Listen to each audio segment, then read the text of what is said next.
Okay, hello everyone. This is Dato Forest and welcome back to my live stream. Today we will continue my adventure of Final Fantasy XIV. I mean, my adventure on Final Fantasy XIV. Okay, what am I talking about? I have no idea. Last time I left around in the moon base. The location name I don't exactly remember it, but it have something to do with rabbit or mare.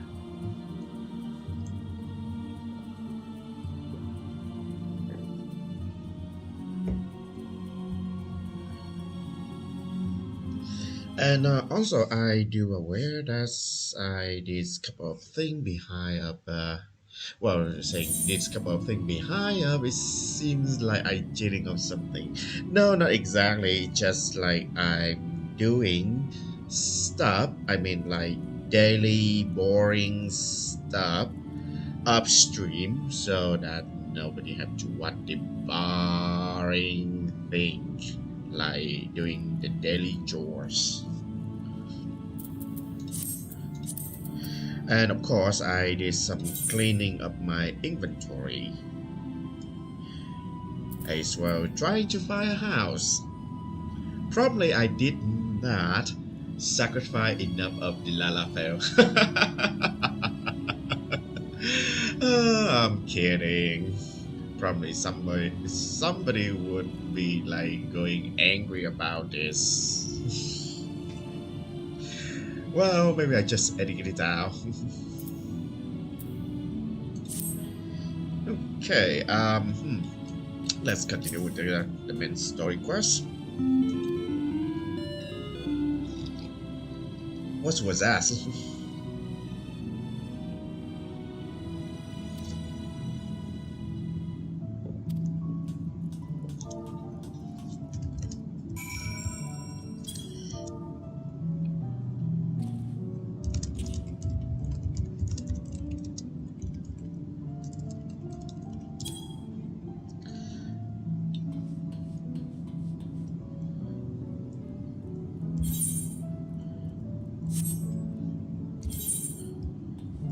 Okay, he just sent me to some different location with some weird noise.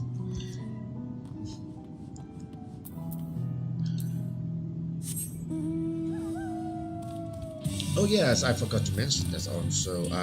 Besides just doing the daily chores, I also explore the area as well. Try to get on the ether current.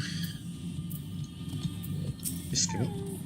Try to get on the ether current of the area so that I am able to fly. Although I have not get any special ether current yet. I mean, the unlock fixture quest that's giving the ether current, which is kind of weird. Normally, that they would give is like very early where you enter of the map or the area.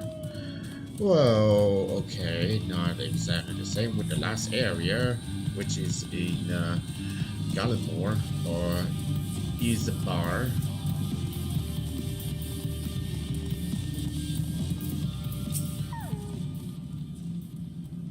But anyway, I would just keep going and see how it goes.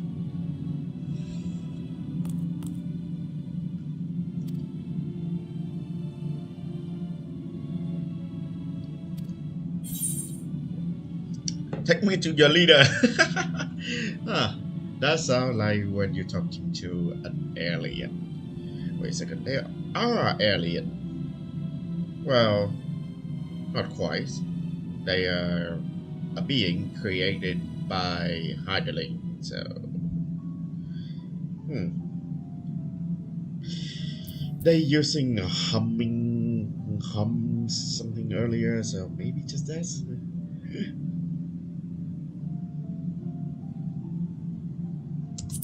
Let's try it out and see.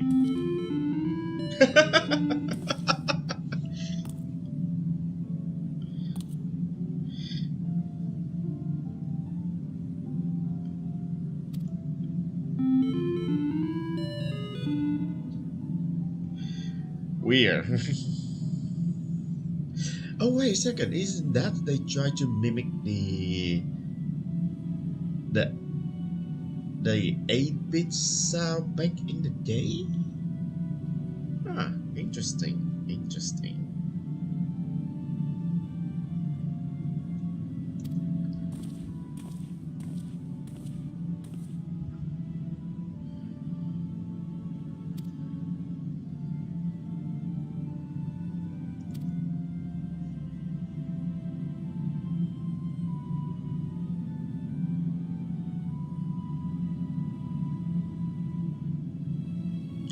Wait, what?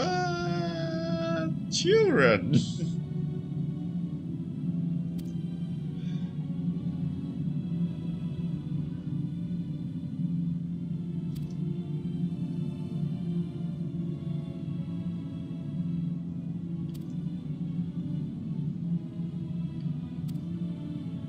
Do I look like children to him or her?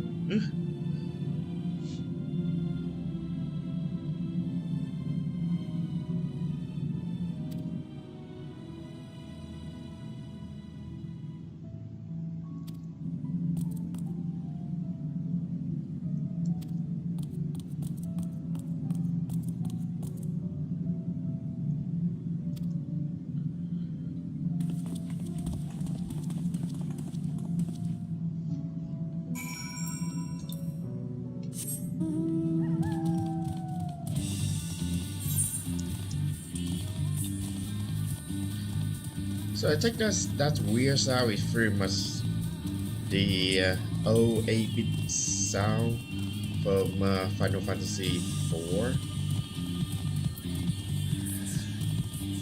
I mean, when you go to the moon and then the people up there is speaking some kind of strange language back then, and they do not have a voiceover, and it was like very old technology. Well, I mean, it's a 8-bit game, so wait, sorry, not 8-bit, 16-bit more likely. Yeah, I think it was. Wait, was 8-bit or 16-bit? I think it was 16, not 18. Oh well. But yes, they did not have the really good sound effect back then, so they have to do something.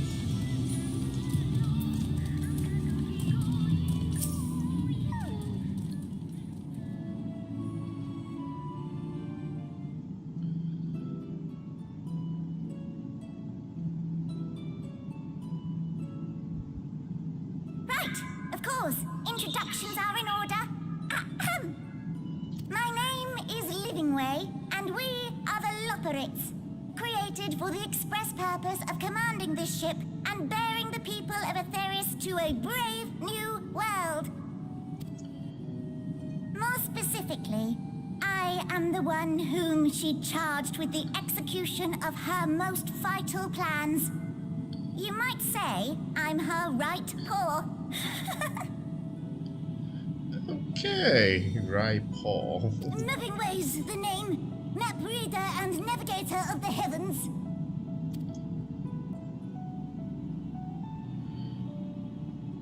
Pleasure to meet you all, but I'm still trying to make sense of this. Oh, Sandris. Well, me too. I also try to make sense out of this. Confusion and bewilderment are completely understandable. Fear not. I shall walk you through it. Not confusing. More likely, why you look like that?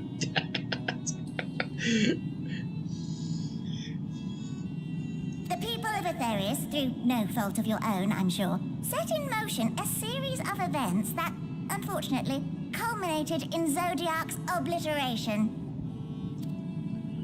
Acutely aware of the imminent crisis, your parents sent you little ones on ahead while they began the necessary preparations. Huh. What are you referring us, a little children?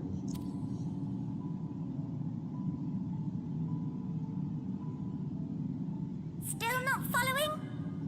No? Very well, I shall elaborate further.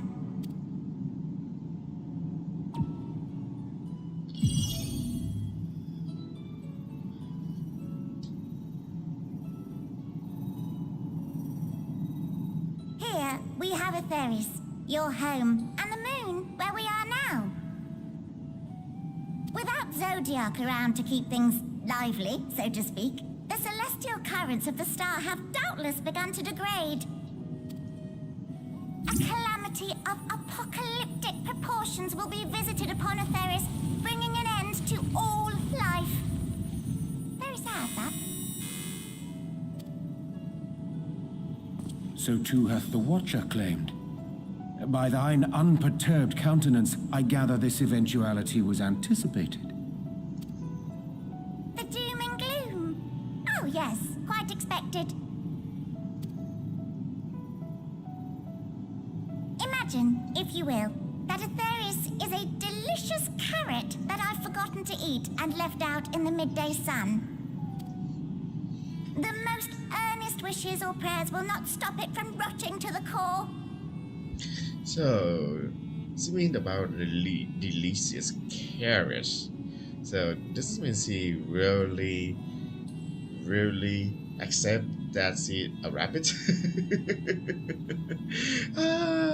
I'm not quite sure. So sadly, there's nothing to be done but to abandon said carrot, Atheris, in case the metaphor is lost on you, to its grisly fate.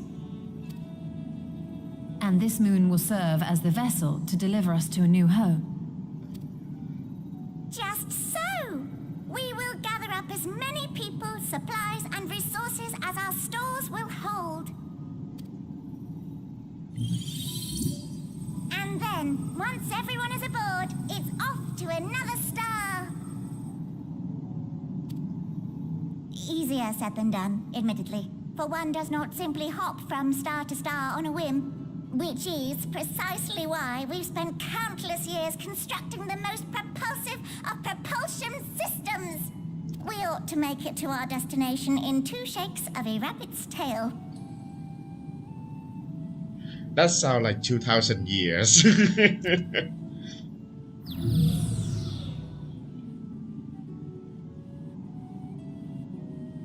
Impressive technology. I dare say it is beyond anything we have ever seen. No need to shower us with praise. All we've done is faithfully carry out the instructions left to us by Hydaelyn. Back in the old days, when she was still just Venar, she was dedicated to the study of the world and its inner workings. When she was still just Vena. Oh. So that is Hydaelyn's real name, and that is the actual person who become the vessel for Hydaelyn. Interesting. And the Watcher, the real one, not the simulacrum you met, was one of her fellow researchers.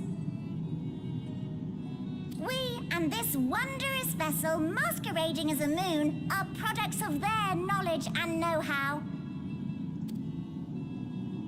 There's certainly more to you all than meets the eye. Might I ask where exactly you intend to take us?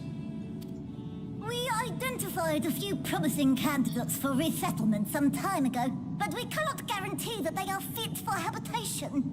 Moreover, the ship can only travel in short bursts. We intend to go down our list, hopping from star to star, until we find one suitable for resettlement. No need to worry, though. The vessel is being refurbished with accommodation for an extended stay as we speak.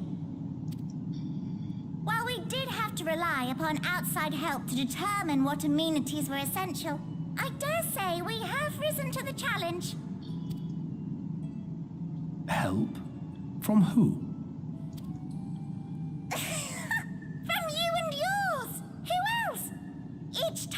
awoke to perform regularly scheduled maintenance, we were greeted by the resources you sent us. What better way to learn about preferences and proclivities of our present-day charges? Huh? What? Wait, wow. Who? Me? How? Ah, but you're still adorable little children. Perhaps your elders were responsible for the deliveries. I'm not sure what led you to conclude otherwise, but I can assure you that we are all grown men and women. And I very much doubt my elders know this place exists, much less how to send you so much as a starlight missive. What? Then who in blazes let you on my moon?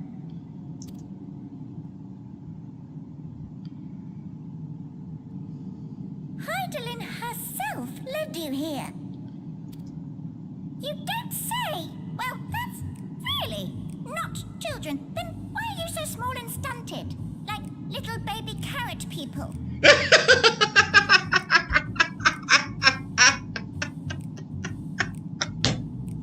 Oh, God. Really? Wow. That's burn.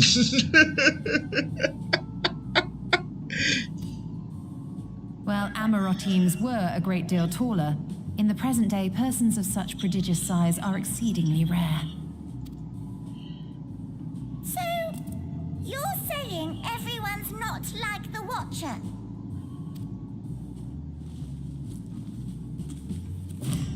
Oh, confound it all! Someone could have at least scribbled a note about your profound miniaturization. That tome in thy possession. Oh, this? One of the first books sent to us. A compendium of the people of Aetheris, with a few blank pages at the back for minor corrections and updates as needed. The sum total of our knowledge of your kind is contained in these pages. I thought it was abridged and made small for our benefit, but this isn't a regular-sized book, is it?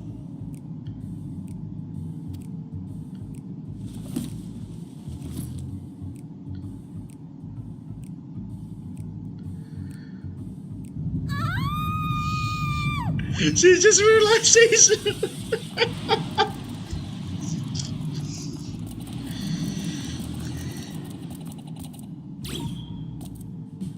Building Way, can you hear me? Yes, we're all very busy. Change of plans. I need you to rebuild the domiciles at 1/3 the scale. All of them. Yes, all of them, and but me no buts. See to it with all speed. Perhaps you could tell us a bit more about your terrestrial collaborators. Yes, in due time. But first, I'd like to hear more about you, if it's all the same. I'd rather not risk any other complications due to outdated knowledge of our passengers-to-be.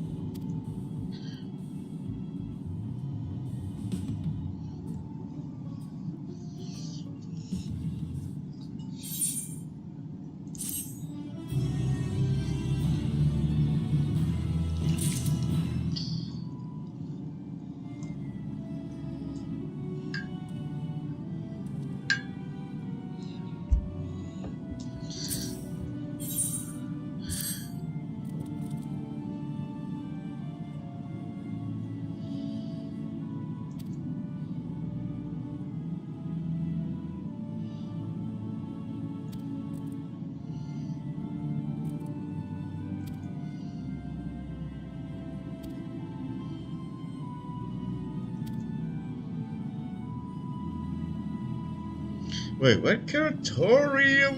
Curatorium? Really?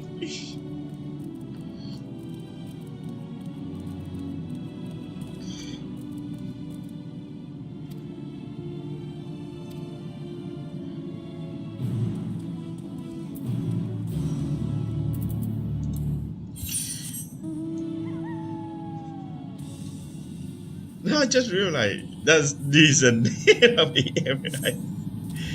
Explore is named Curatorium. Oh dear.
Wait a second. I need to listen it again.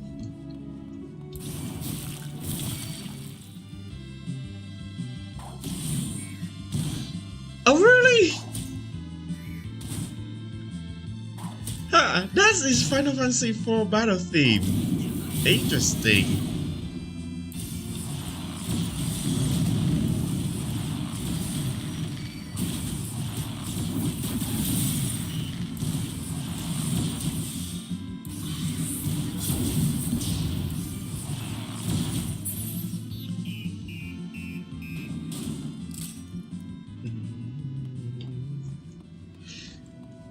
Very interesting. So up here they have a different battle theme.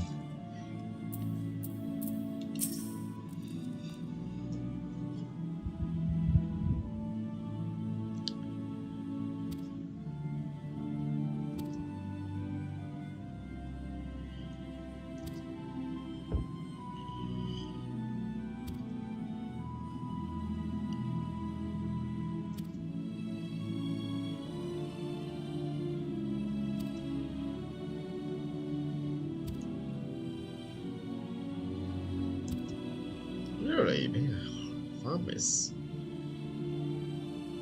like they do not eat, or maybe they're just sleeping all the way. I guess.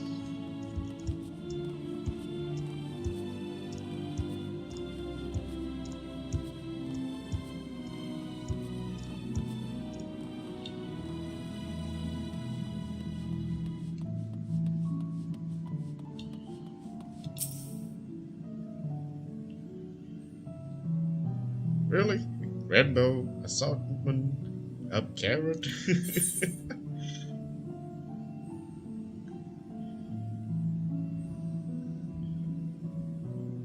Maybe it type color carrot actually giving different flavor or taste or different effect. Hopefully like chicken or pork or beef or fish. I don't know.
Interesting.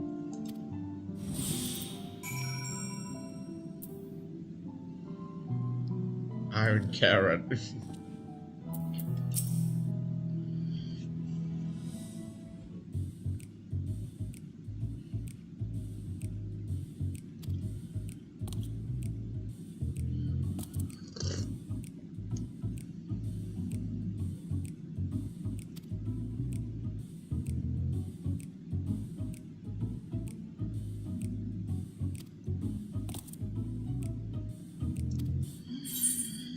I see. So that's what I'm thinking. Just a different effect.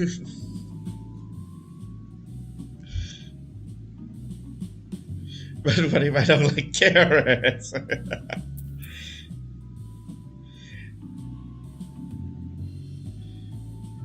This is kind of funny. I can so see many of these things.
They look at us like, what a strange creature that's eating different way. I mean, creature.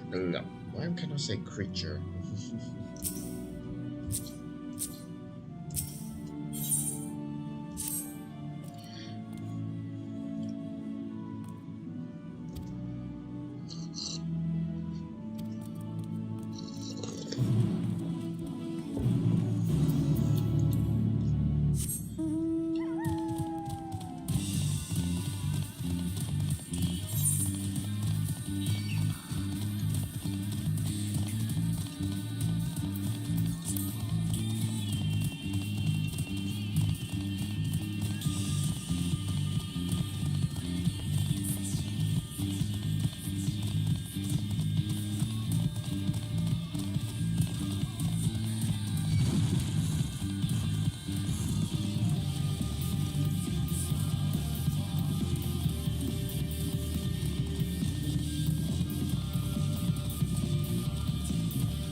Probably something look ridiculous.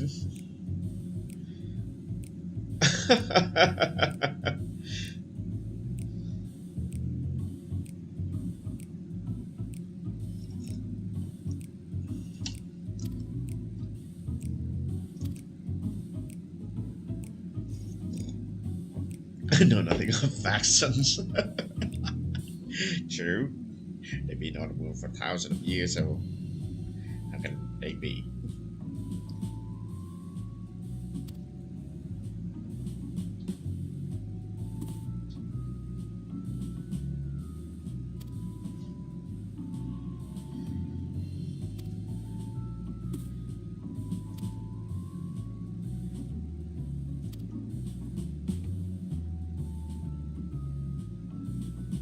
Really?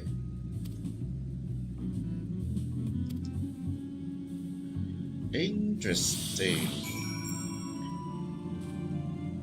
So it's just the effects of the glamour. Can I ride on the mount? Yes, totally can.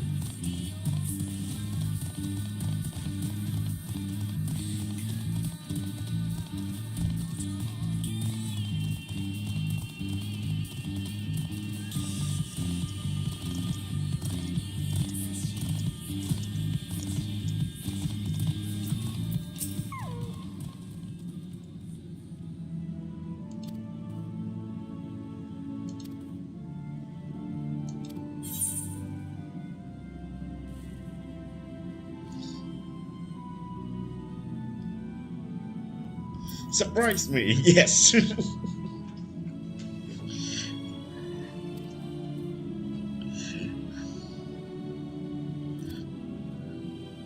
Probably something another ridiculous clothes.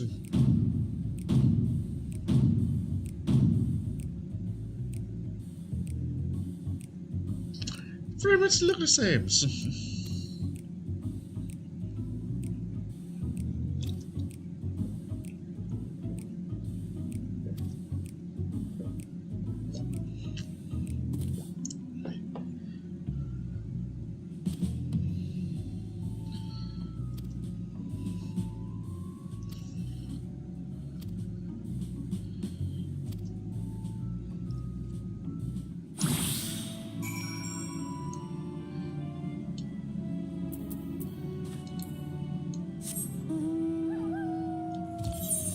I guess they just love rob and mask due to the fact that the ancients or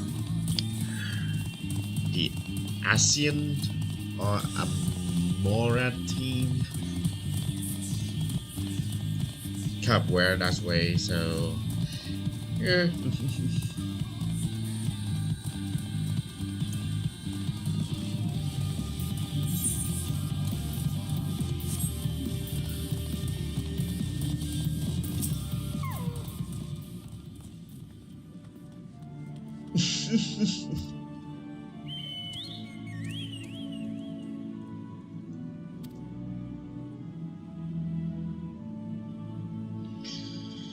Really? When?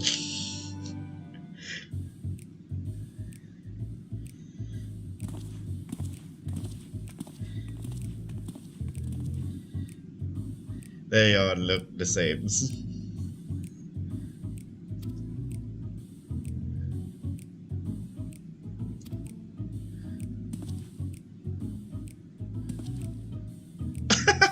This ranger just straight up pose.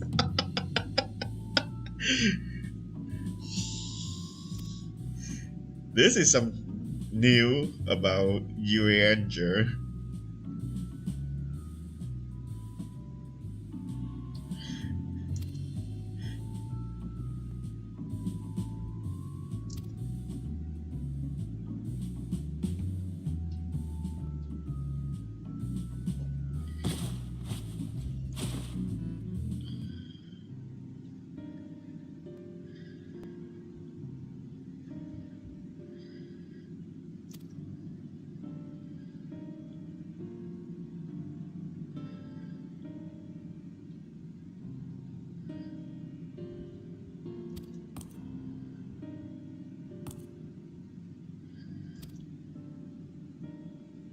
That was thousands of years ago.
Wait a second.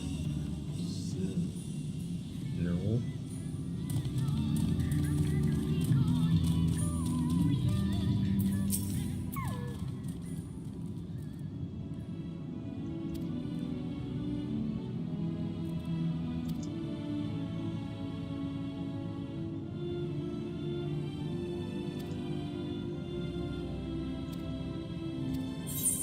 there is a residential area. Interesting.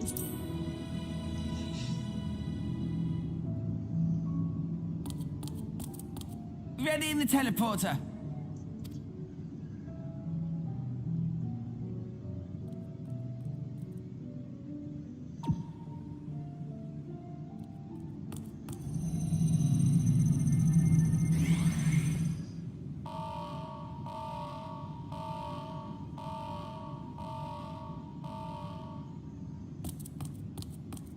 Huh?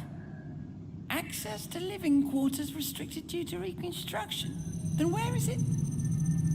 Oh no!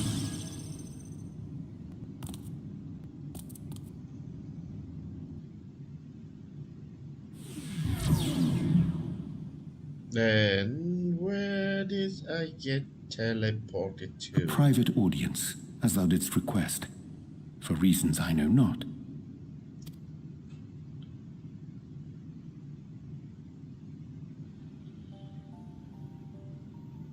Just a precaution.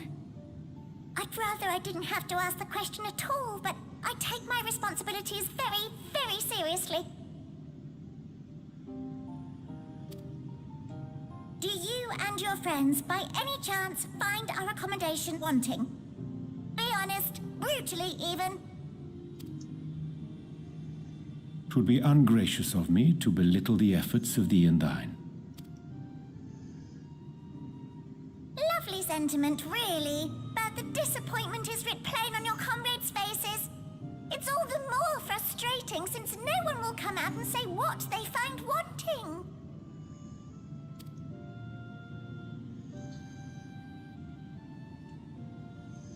If there are faults in our work, we need to know. We will do better. But time is not on our side. The final days will wait for no one. If your people are to be saved, we must take quick and decisive action. This vessel must serve as a home for as many passengers as possible, for far longer than we may like. Which brings me to my request. Our collaborators on Atheris are doing what they can to prepare for the voyage. Would you be willing to go and lend them a hand? Having seen the moon for yourself, you could speak to its many splendors, learn what else they might require, and assuage whatever concerns they have. Wherefore wouldst thou entrust me with such a task? How to put it? You're the only one who appears not to be wholly unsatisfied with our work. Oh, quite good at pretending that's the case, at least. Calm, collected, tactful to a fault. Very particular with your words, too. You understand that, in the face of great danger, one cannot pursue perfection at the expense of practicality. The difficult choices must often be made for the greater good.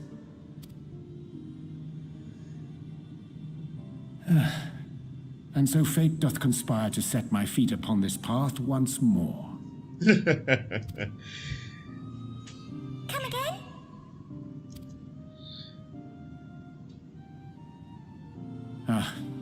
Idle musings. 'Tis no trifle thou dost ask, yet full well do I understand the urgency and necessity.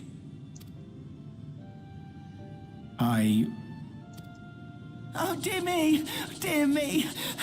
I'm terribly sorry for the mix-up. It's a bit of a malfunction. I hadn't realized the residential quarters were inaccessible, you see. But you're still in one piece. So, all's well that ends well, yes? Won't happen again. I promise.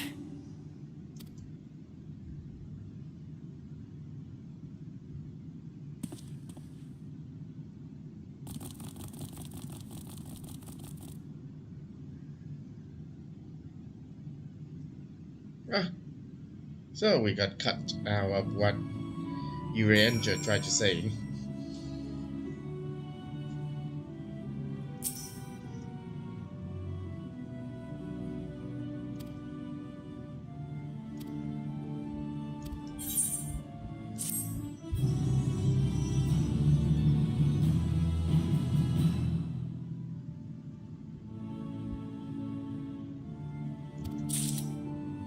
Interesting. Ah, so this is teleporter that travel up and down of the Bessborough area. Best ways borough.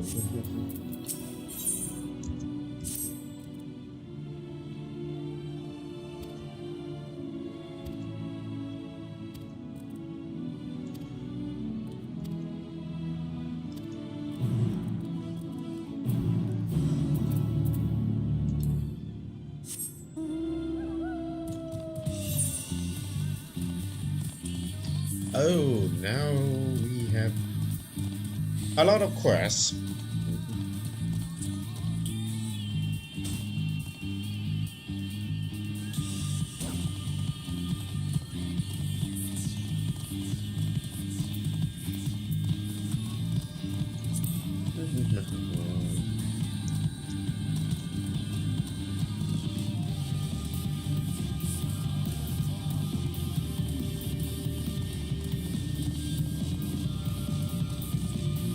Where is this territorium nowadays?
Carrot of happiness, not carrot happiness.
Philosopher Keras.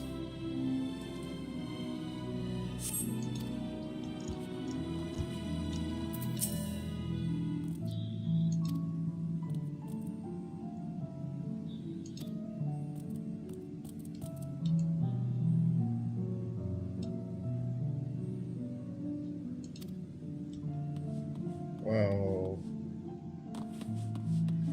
This is a nimble iron carrot. So I just follow with the trail.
The trail cap went cold.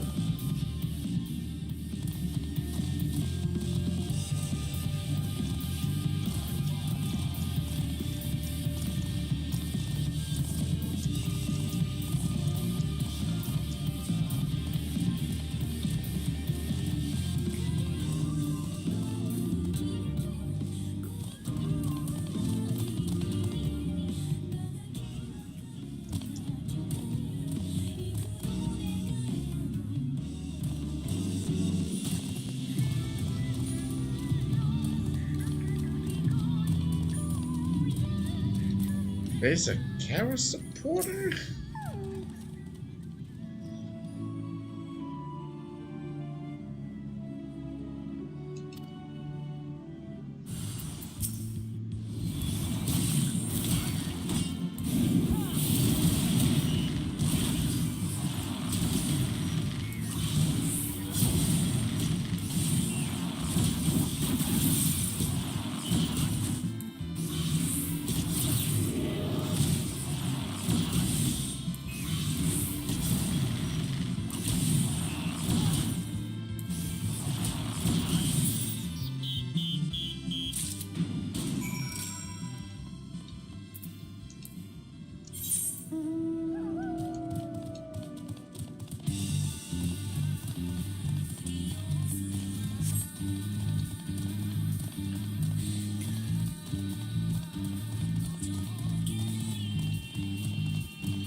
Oh, interesting.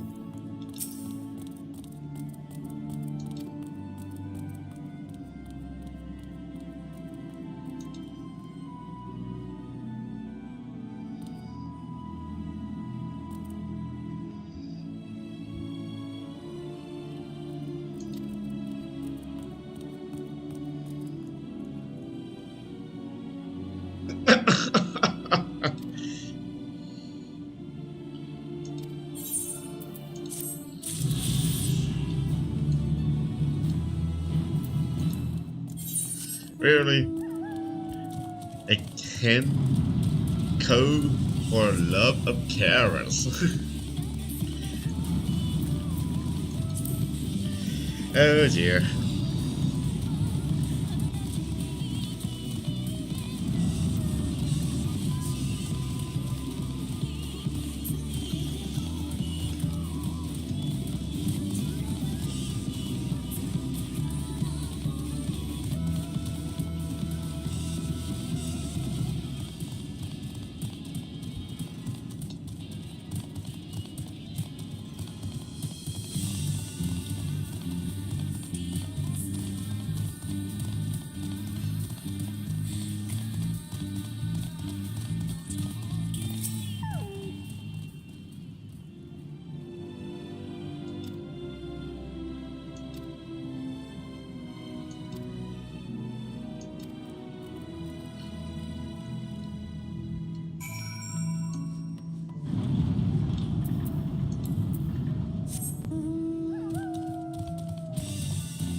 Oh god, really?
So that's why the area feels so weird. Because, well, they were born here. They don't know how it looked like. Well, cannot blame them.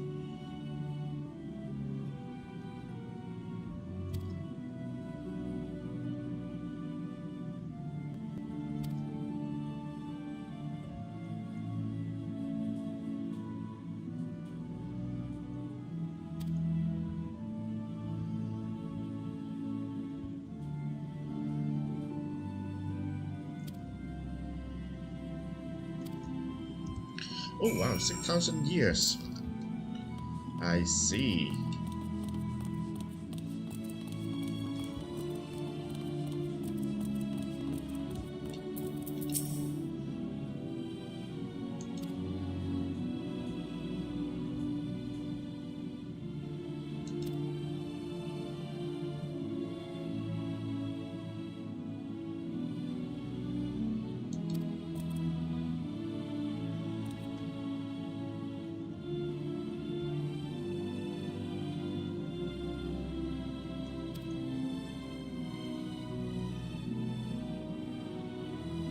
So the Allegan exists like 4,000 years ago.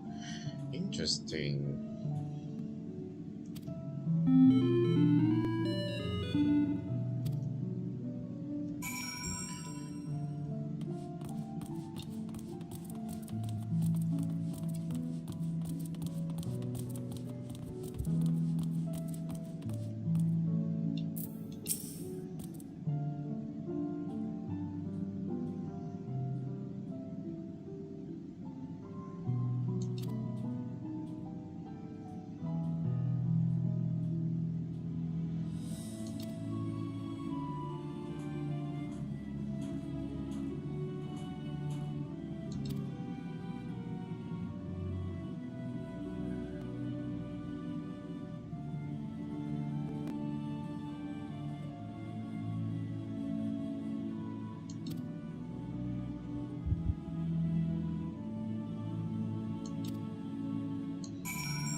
Interesting.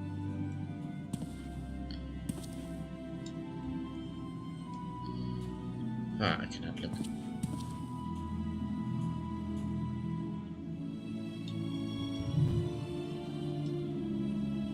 Yeah, I cannot look up further. Just that.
So this is maybe another first contact.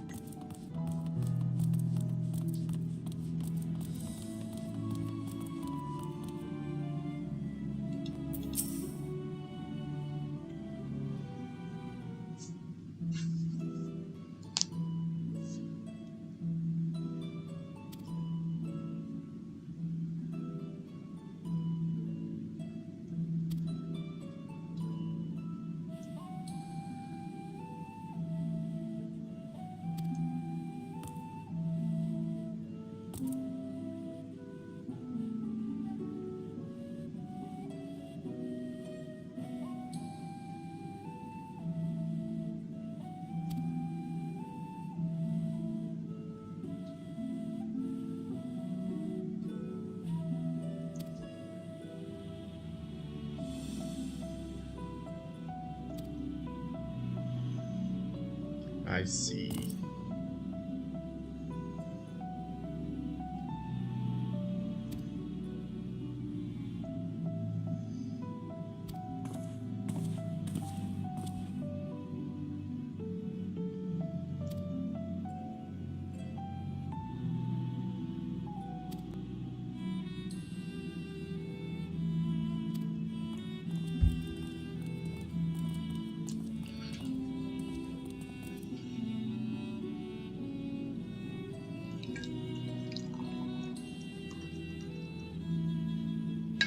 Probably not.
Another still miss.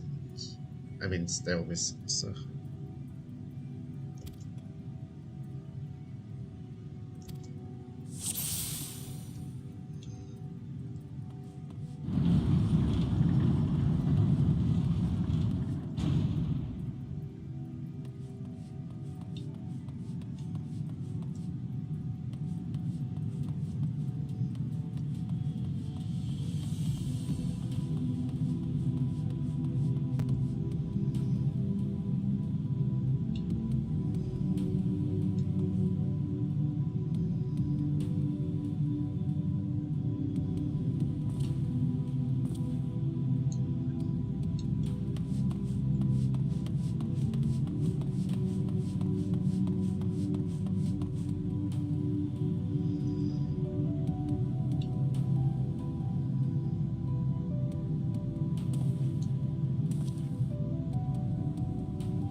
Thine arrival is timely as ever.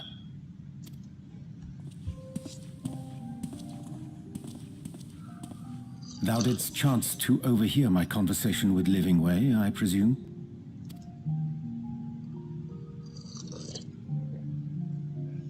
'Twas not mine intent to move in shadow. Nevertheless, I have been asked to do that and more yet again. Is it so plain that these strangers could intuit it at a glance? My capacity for silence and secrecy and duplicity? When Grahatir did contrive to deliver the first at the price of his own life, I was complicit in the scheme. A sacrifice averted for a mercy. Would that I could say the same for Minfilia. One life for one world.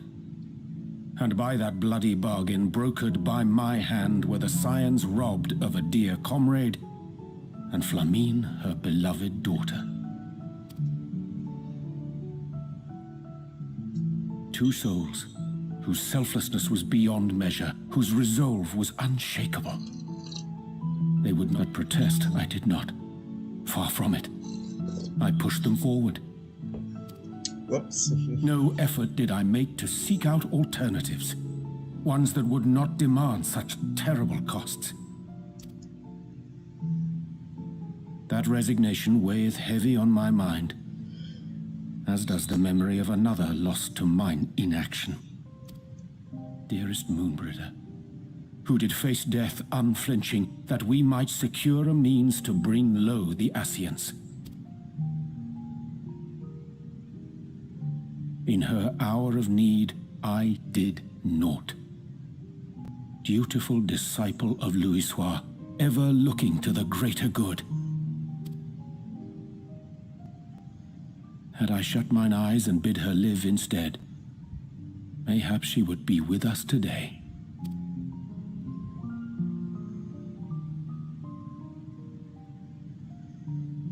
Selfish wants born of everlasting regrets.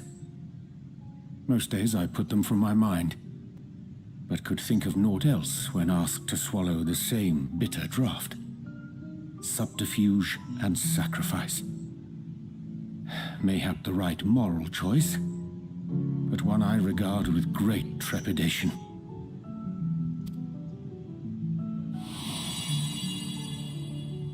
The calamity of Amarot was a tragedy beyond reckoning, one which must never again come to pass.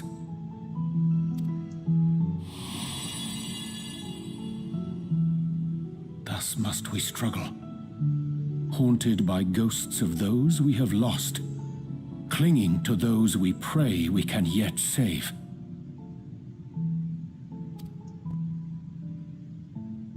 But what of those we cannot?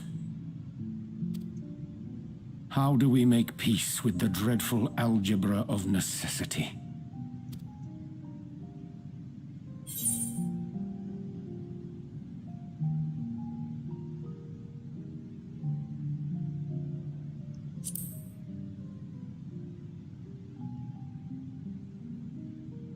I am not alone in my discomfort, then? 'Tis surprising, though perhaps not. We Scions are wont to debate strategy at length, but are resolute and unwavering in execution. Strange. Scarcely can I remember when last we spoke alone, and so candidly.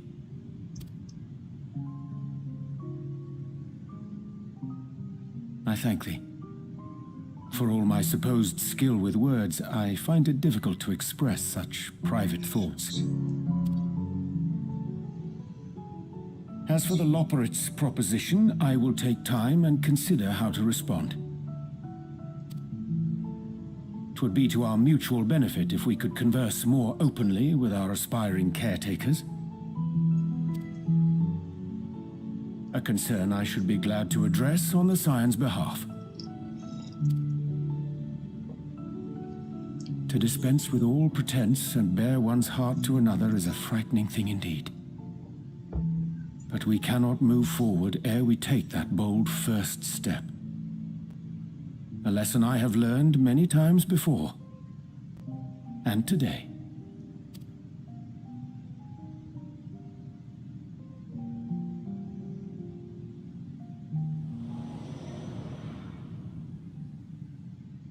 What are they saying? Curse these ears! I've heard bugger all! No matter. We've got our plans.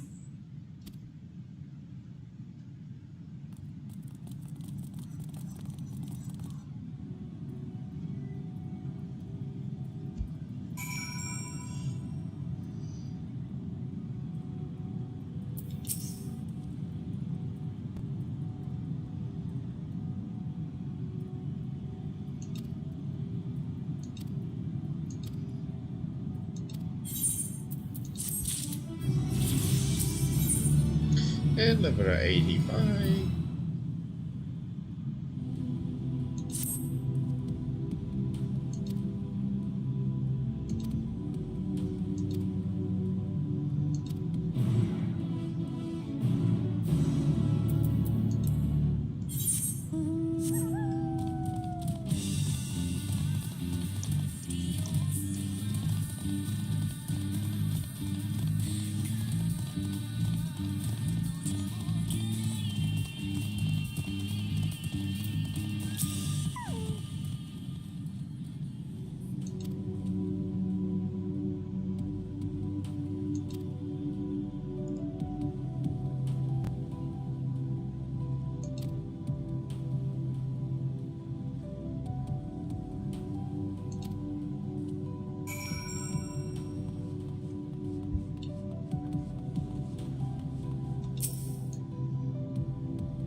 Wait a second, why I have to walk though? How long? I don't have to walk, just teleport back in, yeah. But and I just choose to walk. I mean walk.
Wait, so many of them wasn't there.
Yeah, it's suspicious.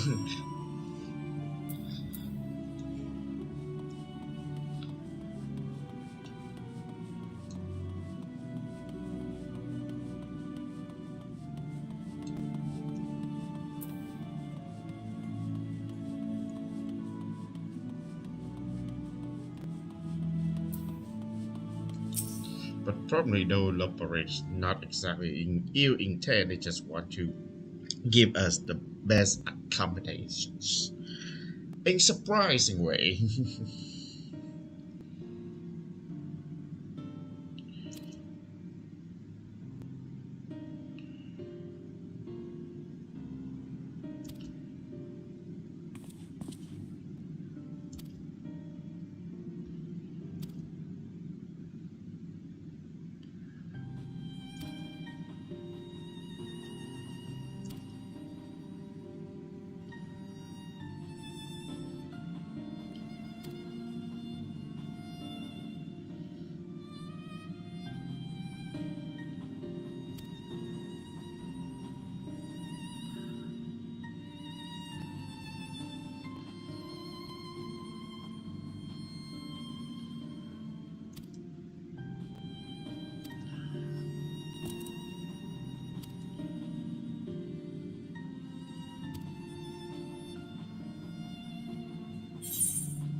Oh, there's another two quests for the ether current.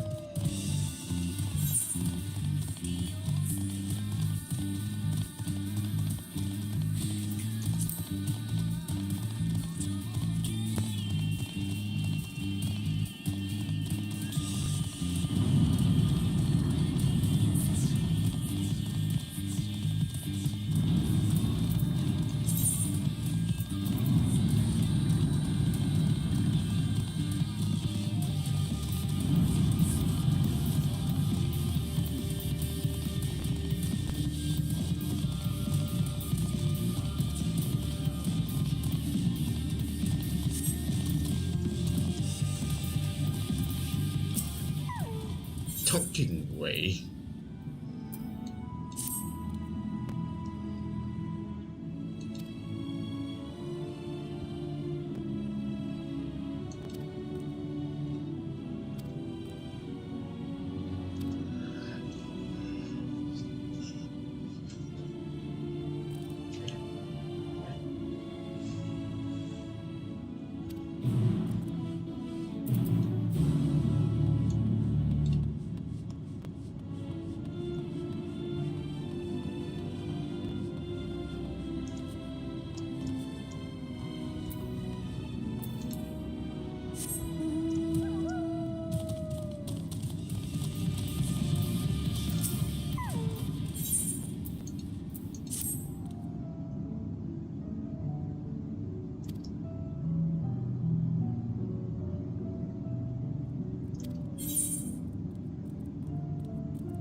So the Alec were the first contractor? Huh, interesting.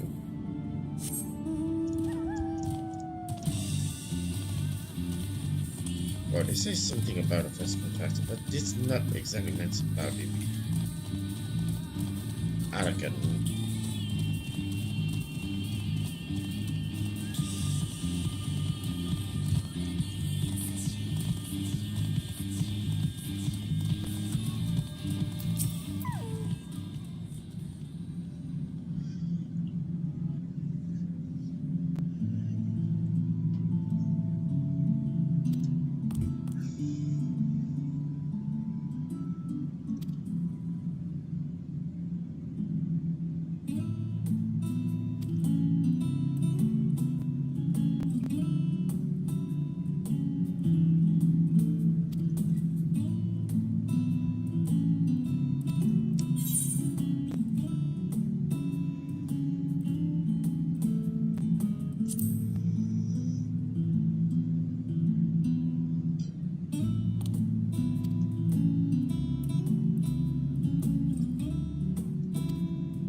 Uh-huh.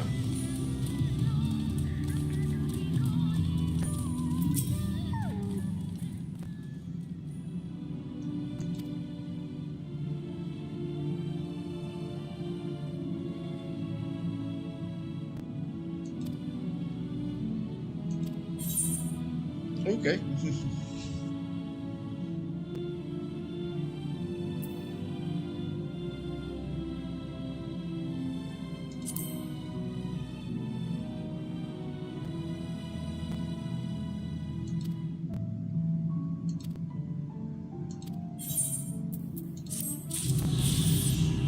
And there it goes.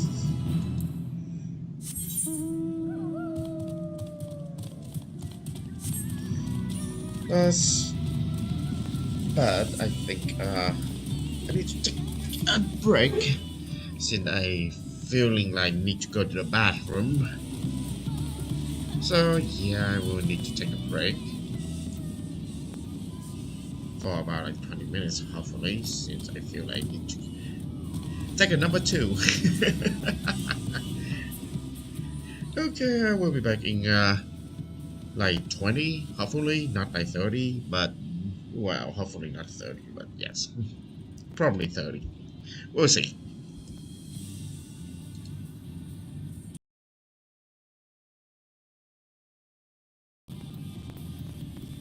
Okay, now I'm back. Sorry for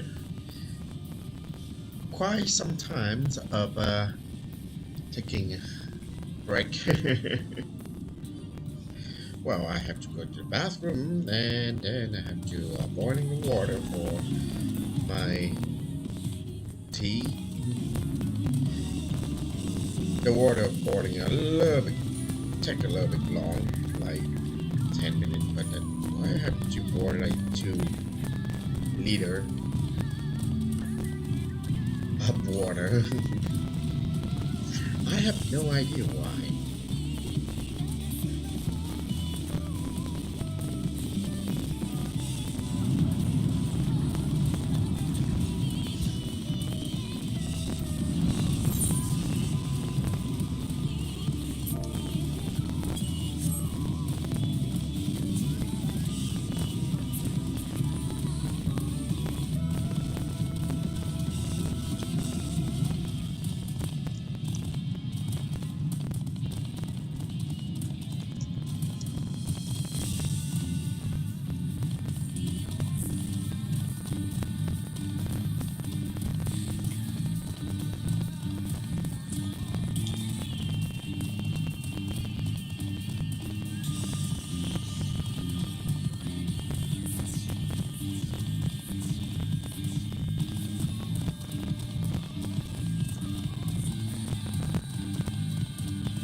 So this is the elegant technology that they crashed on the moon long ago.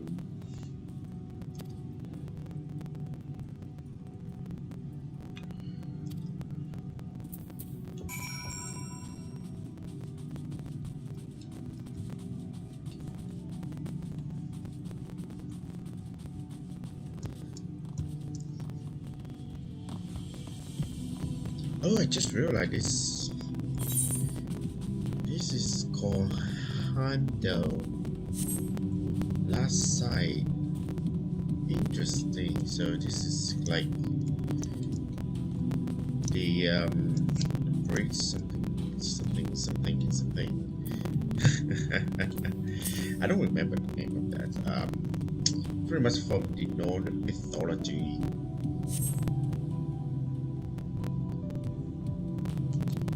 Bifrost, yes.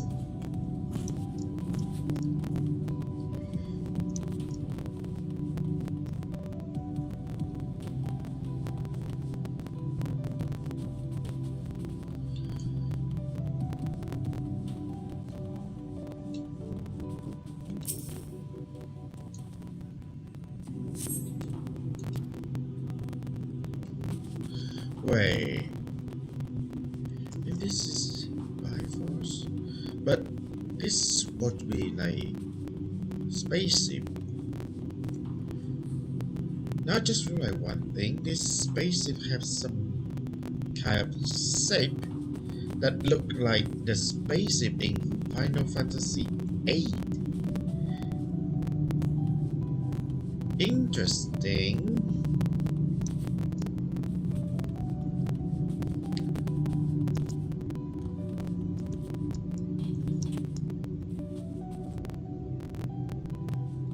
Or they can both reuse this.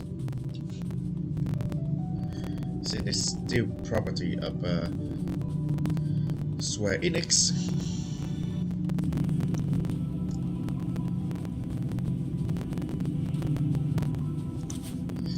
And where is the last one? I have no clue. I get stuck in there.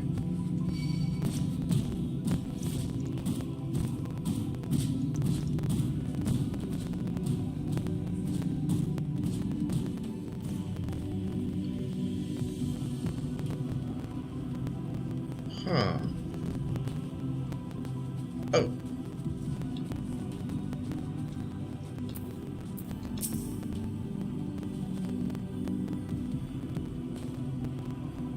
Ah, so these are the drawn from. Interesting. I mean the robot. The android, the robot.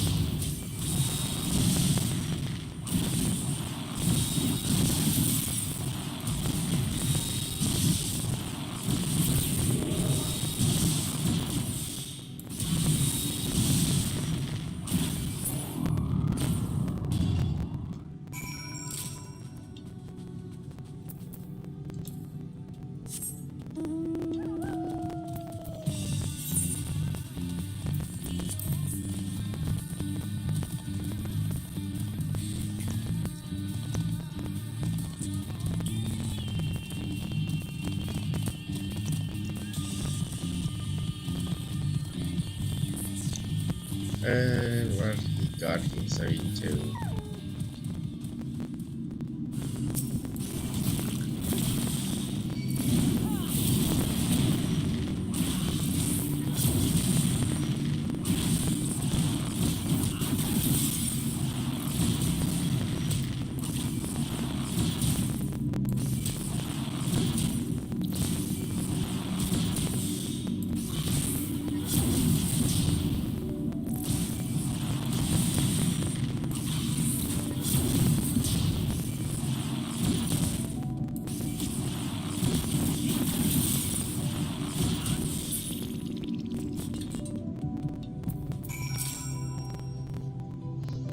Ah, my gears start to get not very effective anymore.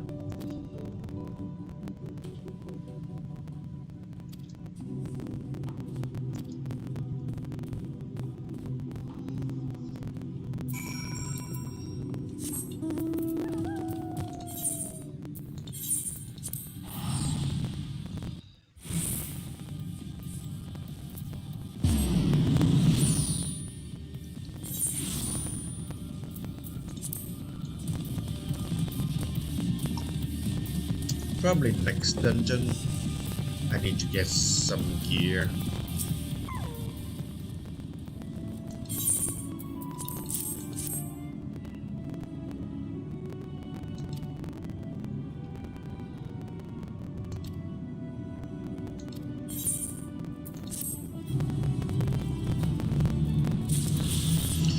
nice.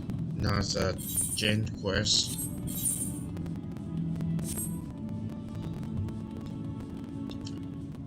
It's quick and effective.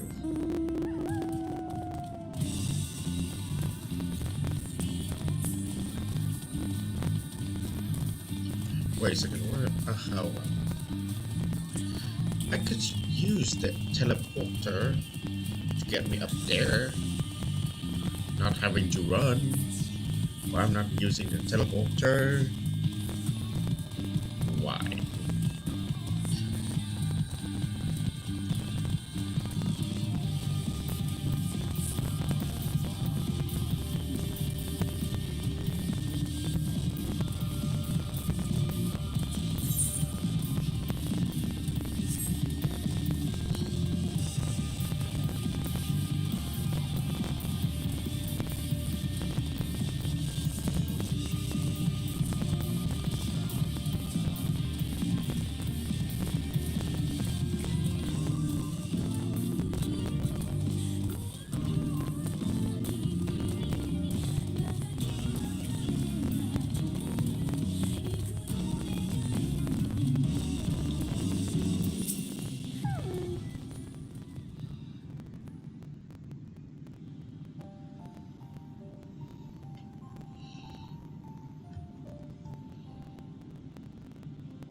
Really? Now?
Fire and Moonstorm.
And what, pray tell, do we seek at the Watcher's Palace? Oh, come off it, friend. You know full well why we're here. The time has come for you to return to Aetheris and help your brethren prepare for their journey here and beyond. Forgive me, Living Way, but I cannot in good conscience proceed with this plan. Huh? But what about the final days? The death and the doom? Oh, we have to hurry before it's too late!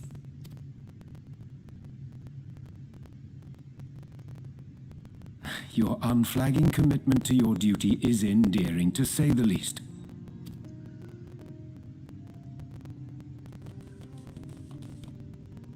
Oh, bugger!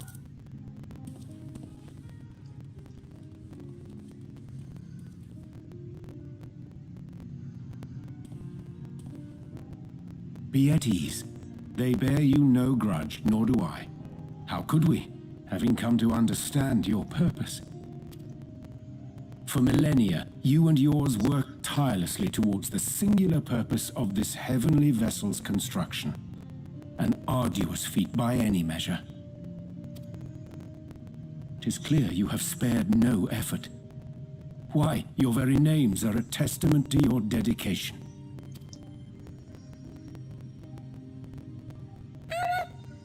Our names? I'm not sure I understand what you're getting at.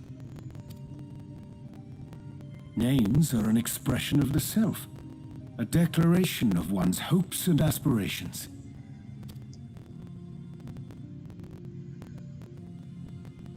Your use of contemporary, uncomplicated nomenclature doth ensure clarity of purpose. There can be no doubt that your love for the people of Aetheris is boundless and pure.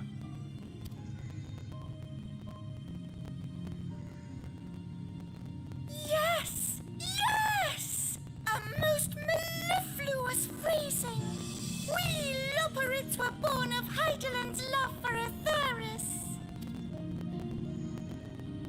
That shining, shimmering blue jewel, brightest star in the sky, brimming with life and possibilities.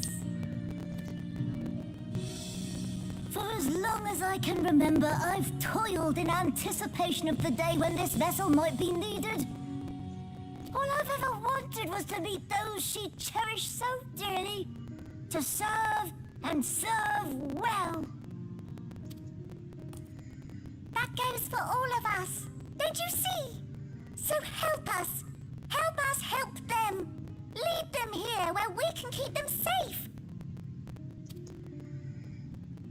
If there's anything wrong with what we've built, we'll fix it. We'll make it right.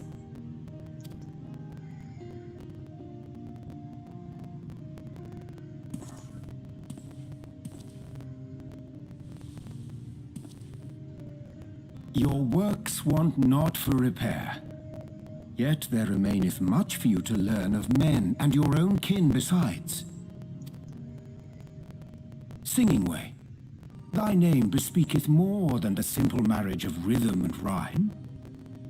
The songs of Aetheris are beyond counting, and span the length and breadth of emotion. Maps are monuments to man's pioneering spirit and his devotion to charting the furthest reaches of our star. Many have devoted their lifetimes to exploratory pursuits, to venture unto the highest mountains and the deepest oceans in search of unknown frontiers. And thou, my friend, I do not think we've met.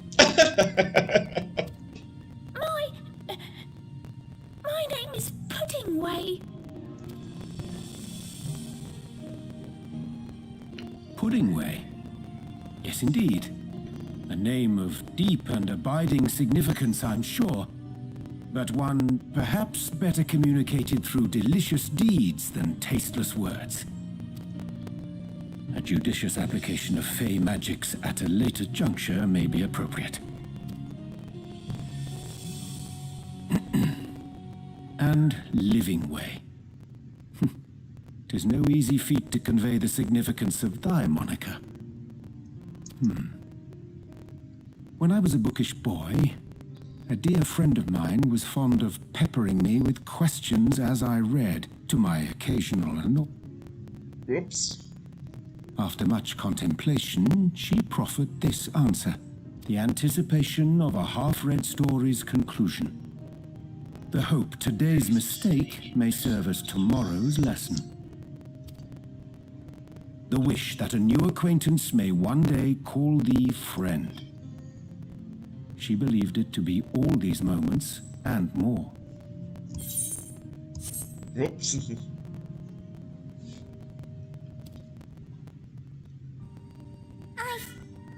I want to understand, but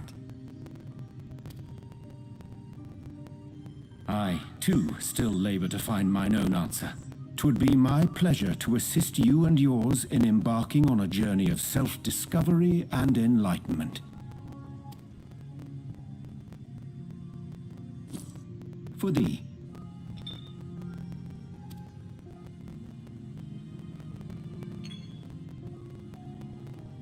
Ink as blue as the waters of Aetheris. Made in haste, though I assure thee, the quality has not suffered for it. The people need not be persuaded by honeyed words. Nay, I have faith they shall do what is right in due course. Until they do, I beg your patience, friends. And with that ink, let us fill the empty pages of Living Way's compendium. An open exchange of ideas will surely afford you all a better understanding of modern man, and with it, ideas for improvements and renovations. But more importantly, it shall empower us to together find a way forward.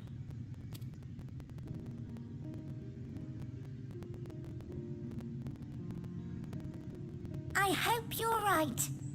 Thank you for this lovely gift.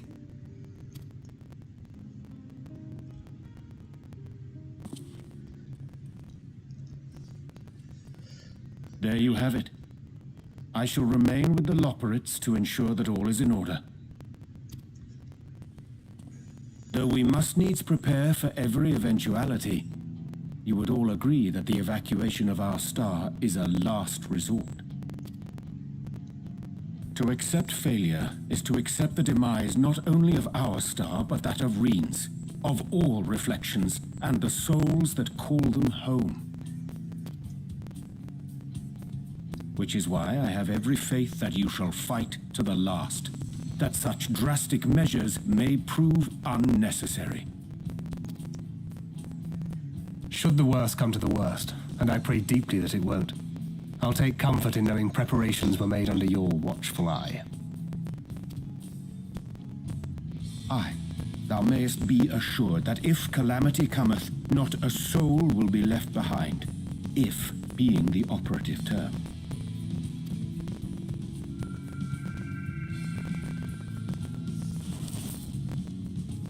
Ah, it's the road red.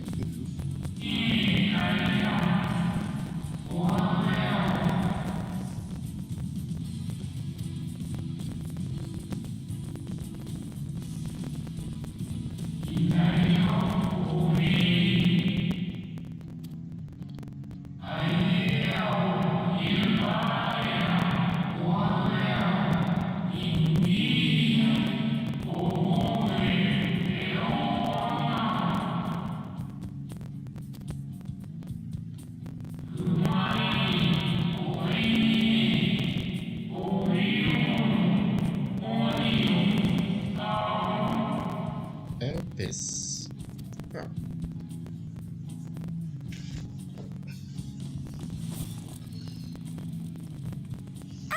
I hate to interrupt, but I feel like I need to make amends for all the secrecy. Think nothing of it. We haven't been the most gracious of guests. Do convey our apologies to Growing Way and the others. But of course! And when next we welcome more guests from Aetheris, we'll have learned to be much more hospitable hosts. Oh, and circling back to the matter matter of inappropriate secrecy, we ought to discuss our benefactors. Agreed. The Charleyan Forum, yes? What? How did you know? The more I heard, the more obvious it became. The Forum's aims align closely with those of your anonymous patrons. A telling coincidence would be an understatement. Though had we not taken it upon ourselves to peruse certain restricted tones in Labyrinthos, we might still be unaware of their plans. Ah, interesting. So the first contactor is the Charleyan Forum. But let us continue this discussion upon our return. I dare say we have kept Alphino and the others waiting long enough.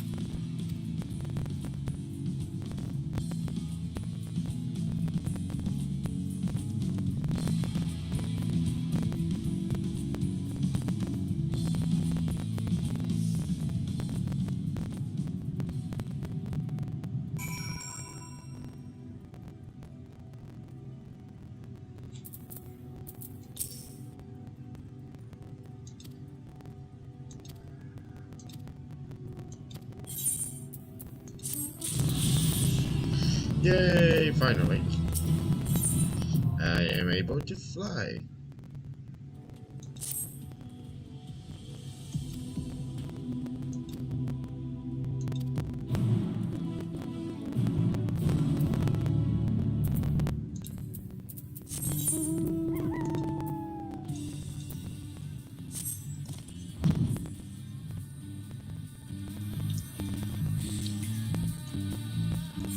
Let's see what under the Cradle of Darkness and Vallis Vulneris.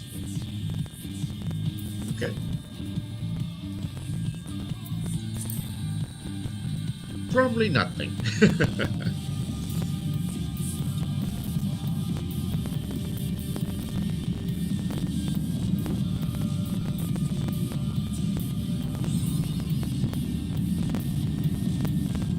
Yeah, this is pretty much nothing down here.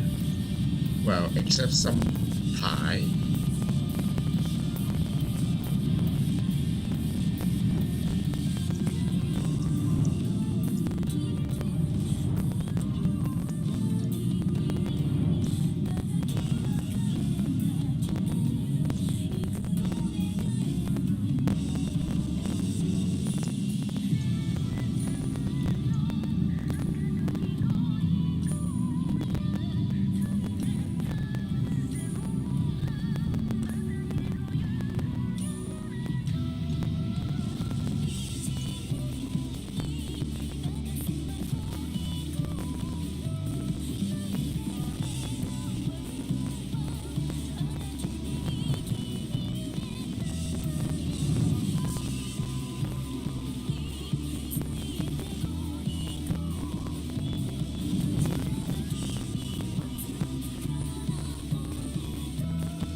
Well, the problem is how to convince them.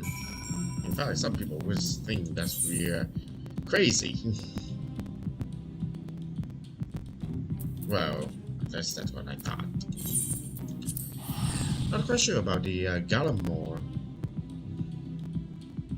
I mean, Garland. Garlandian? Garland.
It's a long story.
Hmm.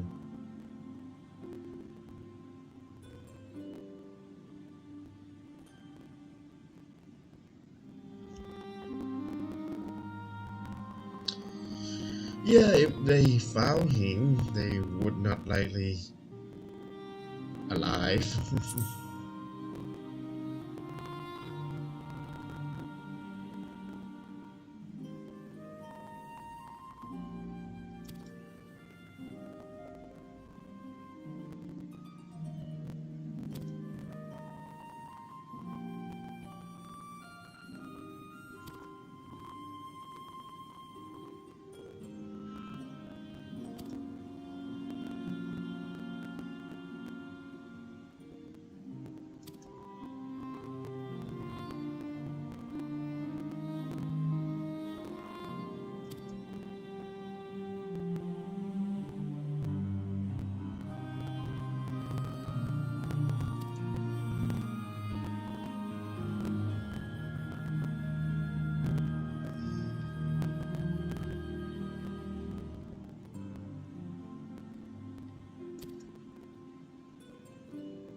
So now need to return to Salayan and time to talk with the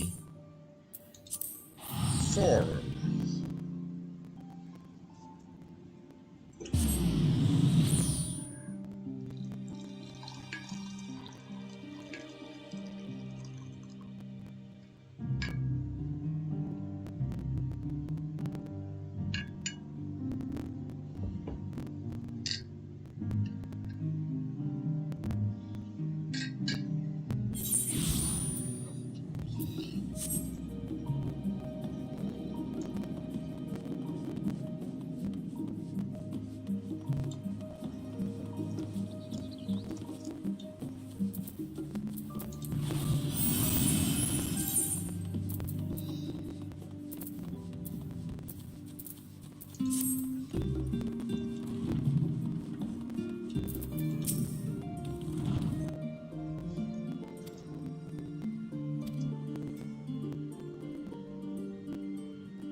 Where at destination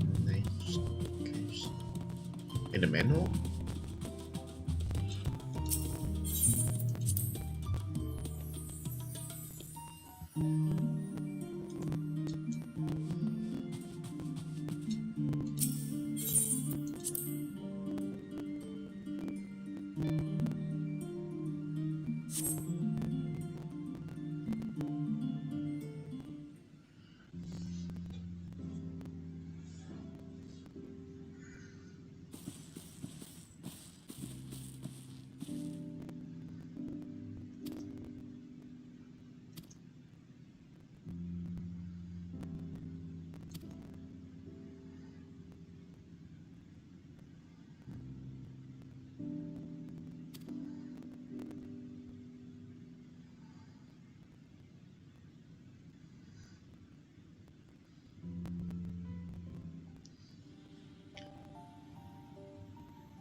So it's time for them to telling the truth to the public. I take that as a yes.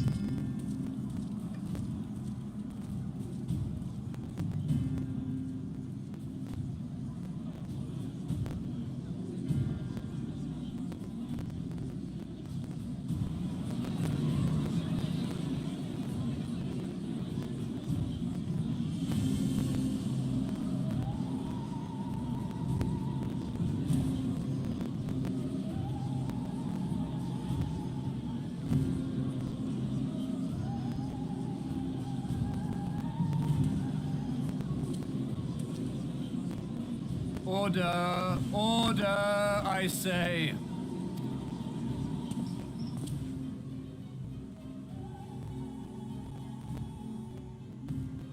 I thank you all for gathering here on such short notice. This day we must speak of grave affairs and their implications for the future of Sharlayan, nay, of this very star. Said affairs concern all citizens, and so we have called for a public assembly.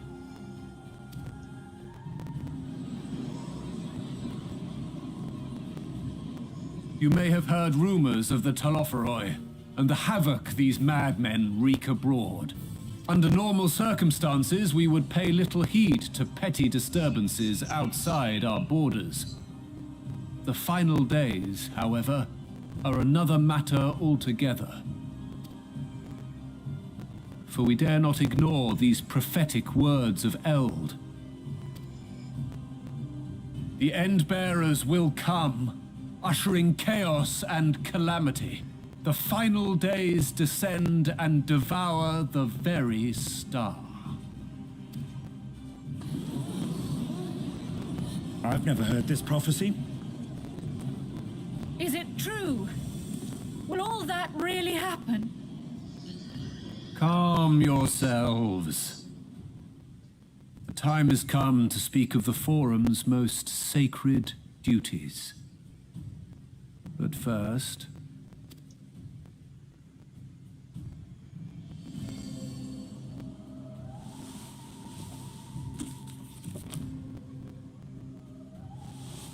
Give voice to the voiceless. Let bindings be unbound. By unanimous decree, I declare the enchantment broken. Oh. So they let them all remember of what happened.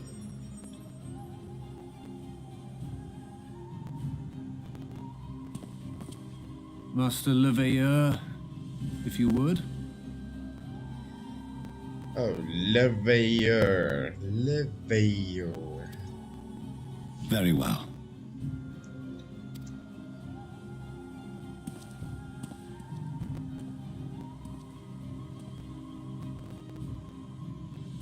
"270 years ago, our forebears began an expedition in the Dravanian hinterlands, in search of a route to access the ethereal sea.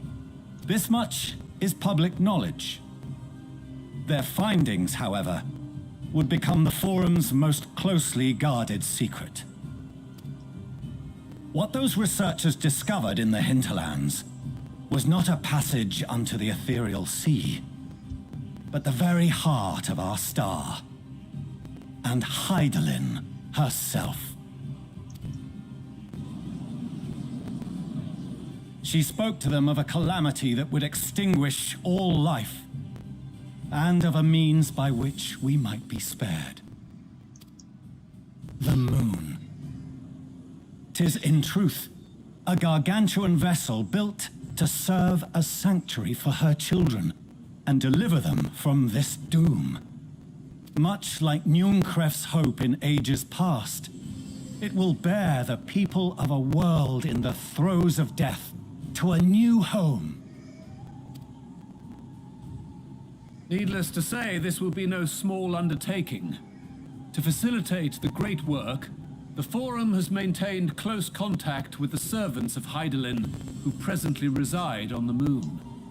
Convinced that the foretold end was all but inevitable, we began amassing a wealth of knowledge, not merely for the betterment of our nation, but in preparation for the journey to come.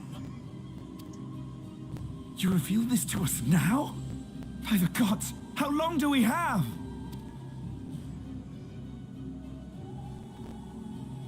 While we cannot say with certainty, we believe the hour to be nigh. We received a transmission from the moon suggesting as much not long ago. Which is why we must in earnest begin preparations for the great exodus. For his impressive contributions and the leadership he demonstrated during our withdrawal from Dravania, we have elected Master Leveilleur to oversee this initiative.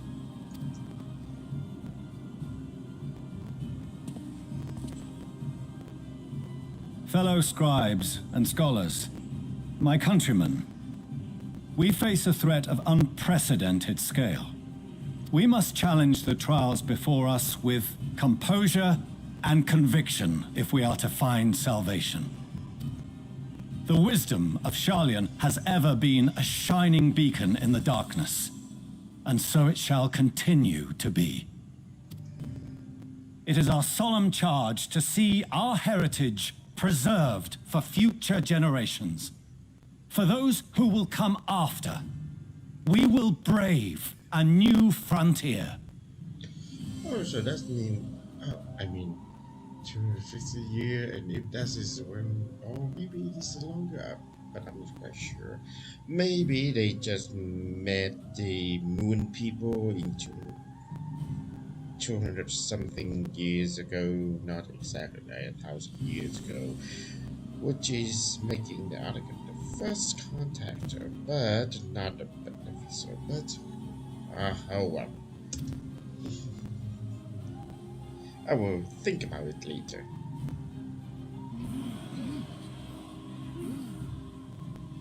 Administrative edicts will be relayed to all major institutions ere long. In the meantime, carry on with your duties. With that, I hereby call this assembly to a close.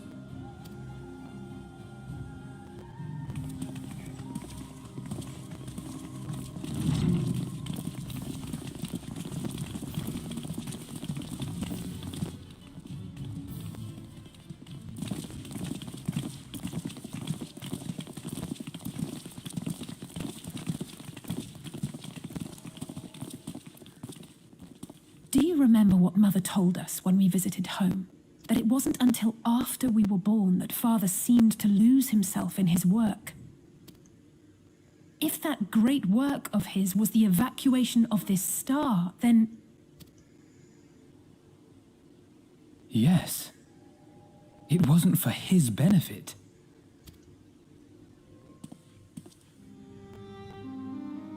Would you mind waiting here a moment? I wish to speak with Father before we leave.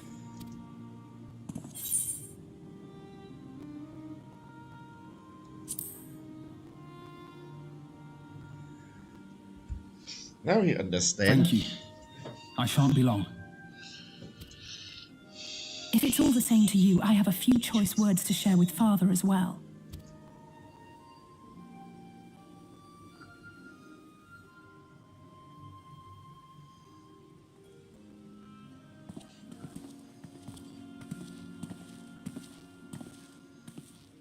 So, come to call us cowards and bid us join your fruitless battle against the inevitable.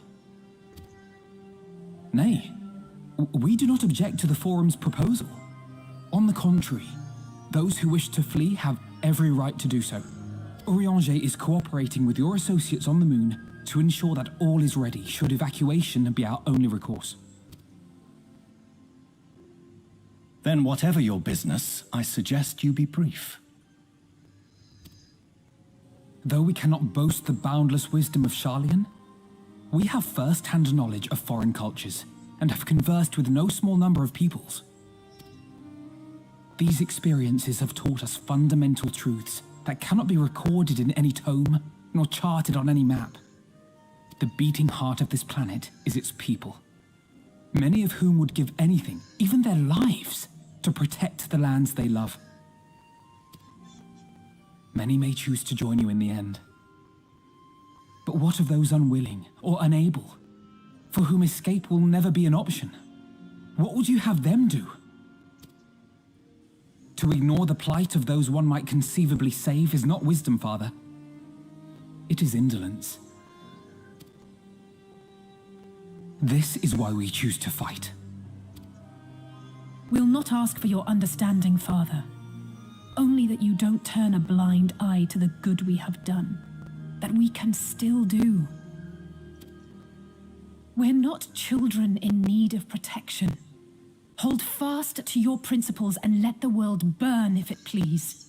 But we believe there is still another way. And if there is, we will find it. You see if we don't.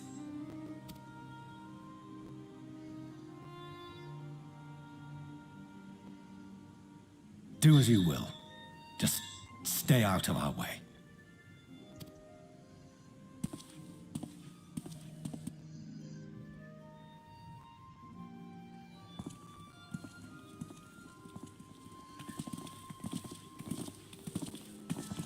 Were he not so consumed with self-righteousness, he might tell you how proud he is of you both. Bold words call for bold action, and there'll be no turning to your father should plans go awry. As if I ever would. So long as there are those who wish to stay and fight for this star, we have to do what we can to help them.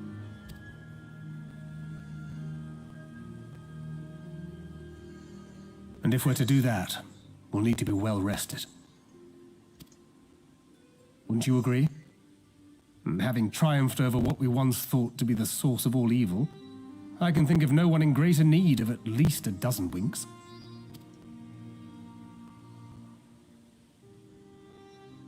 Shall we then?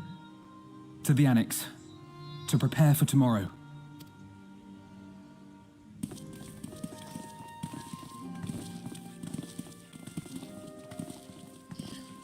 So, what they do in Lapithilos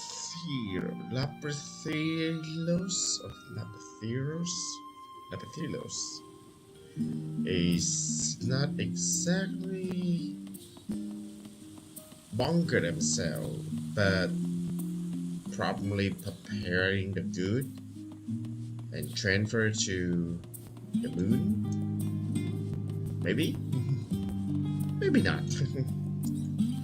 Or maybe just researching the way to live on the moon. Probably.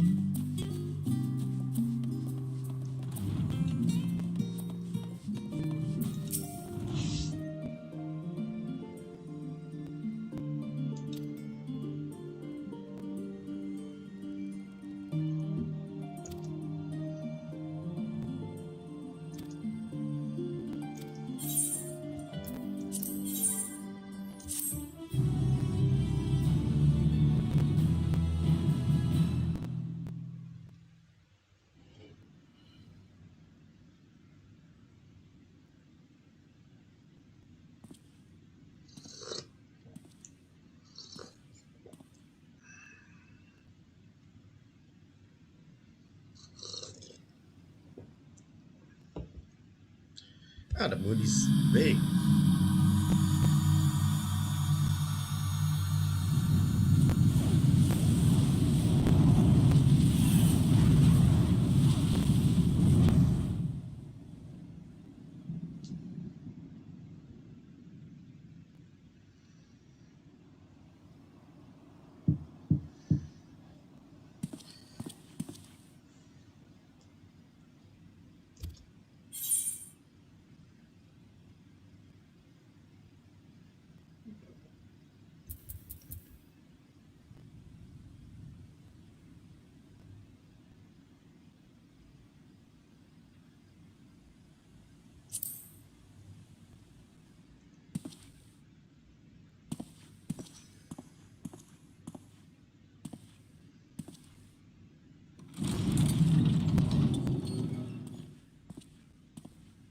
Oh, apologies. I didn't mean to... If you could spare a moment before bed. Thank you. I fear this may be the last quiet night we have to talk for quite some time.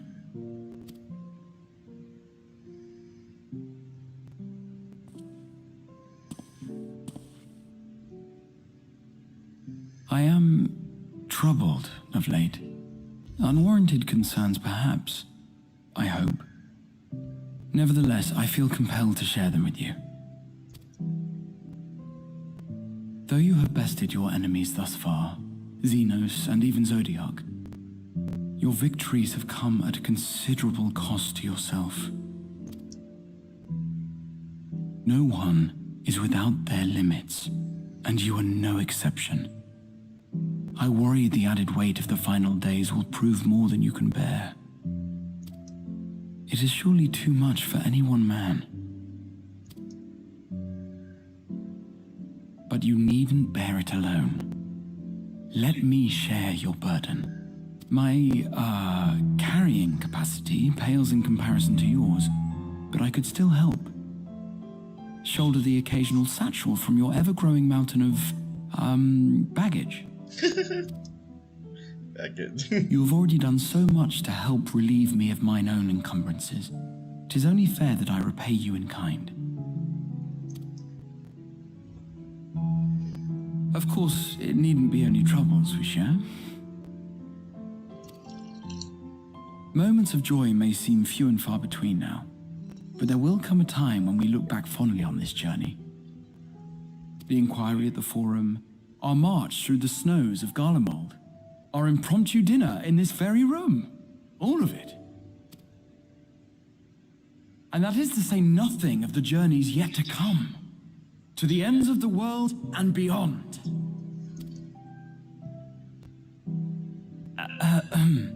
But tomorrow will be no less busy than today, and I've kept you from your rest long enough.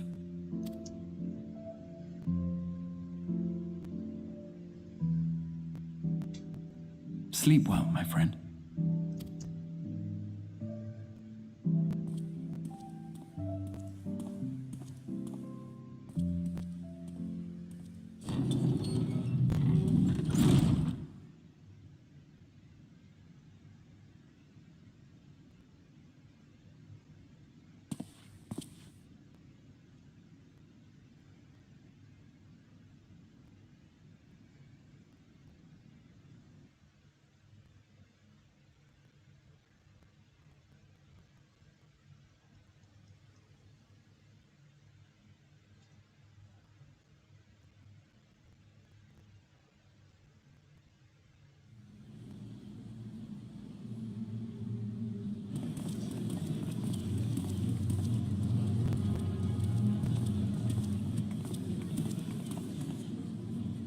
Thank the gods that tower is gone. The sight of it was enough to make me sick.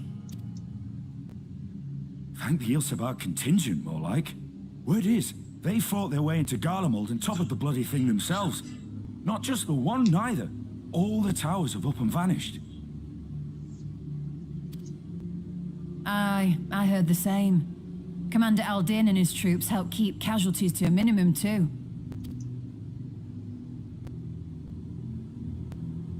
But is it true they brought back tempered Garlean soldiers? As Commander Aldin tells it, they've a treatment for that now. But don't you worry. Cured or not, they've no plans to bring them into the city proper. I see. Well, that's a relief then. I know we've brothers and sisters among the lot, but I can't say I'm eager to welcome them home.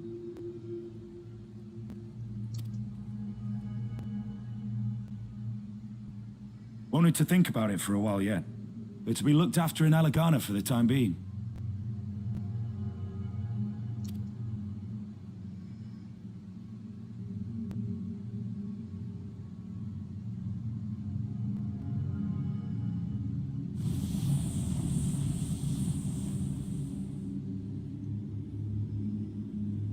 Huh.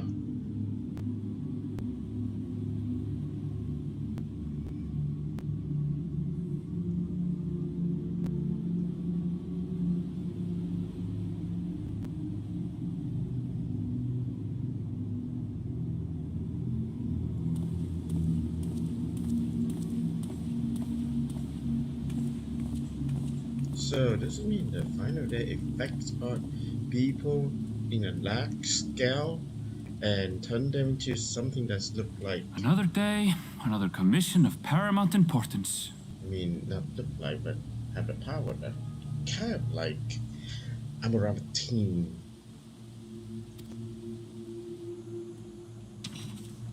Well, what have we here?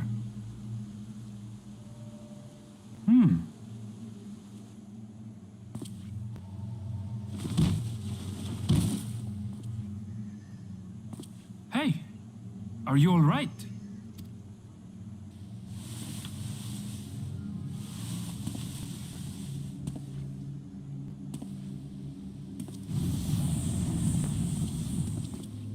Was that? No. The shadows play tricks, nothing more.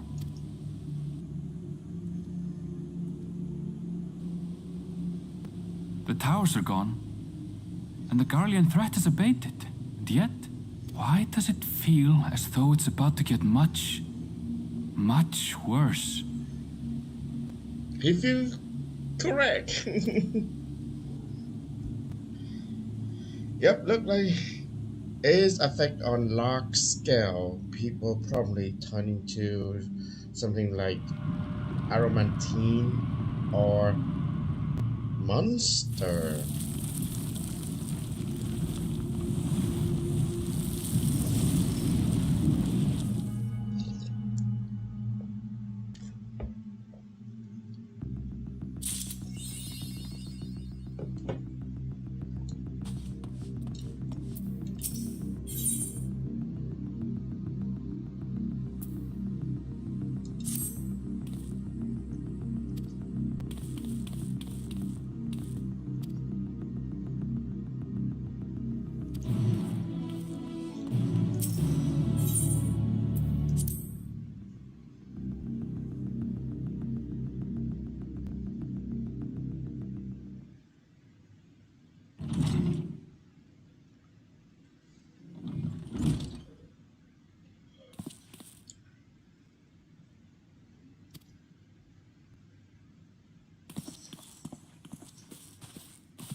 What is that? A specimen came from moon.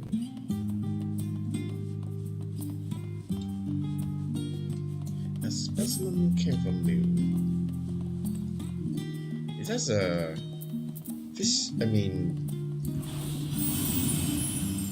could be. No. Or maybe just a hun bar.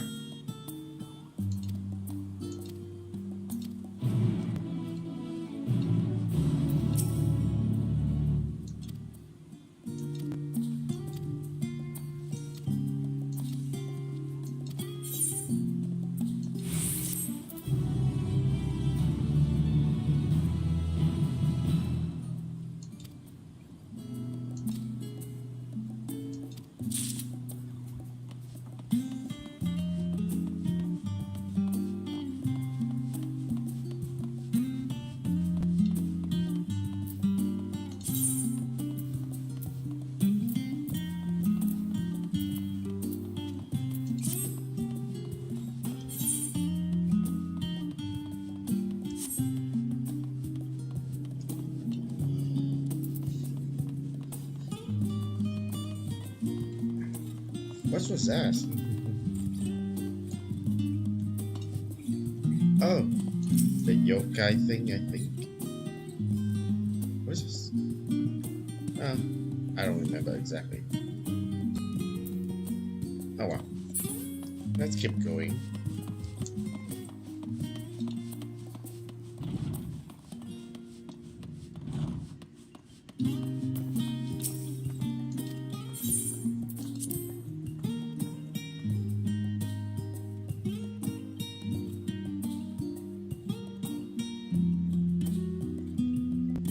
Use the bar. That's near. And lo, vile beasts did rise.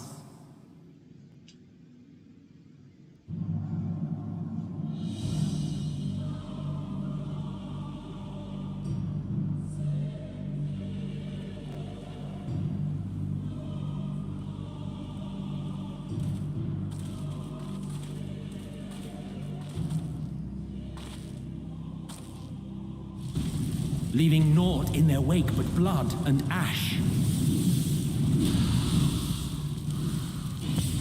Sun scorches earth and boils seas. And our sins ascend unto the heavens. Three dooms to unmake all we were.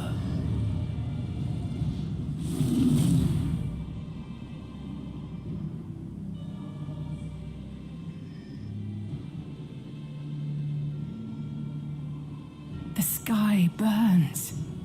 The final days are truly upon us. My friends, I trust you have heard the news. We have. What can you tell us of the situation, Your Excellency?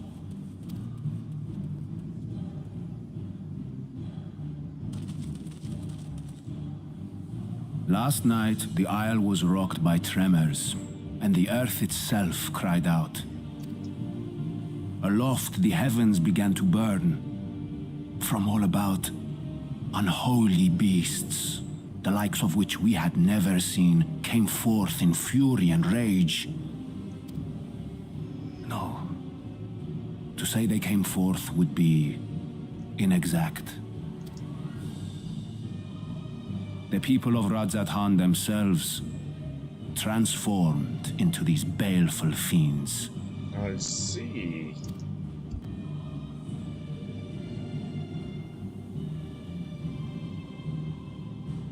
Though the phenomenon was observed throughout our lands, the first creature, the largest and most dreadful of the lot, wrought havoc upon us here in our fair city. Though they bear superficial resemblance to divinities of legend, they are ungodly abominations. The people decry them as blasphemies. The large one's rampage has since taken it to the northern reaches of the island. I mean to dispatch our radiant host in an attempt to quell the threat. And what of Vritra?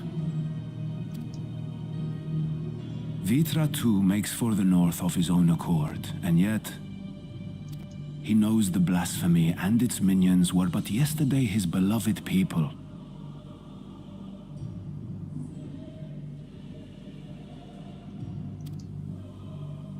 I pray his boundless compassion and mercy does not deter him from taking unenviable but necessary action.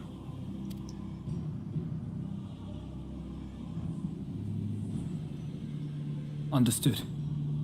I ask that you allow us to aid you in quelling this threat.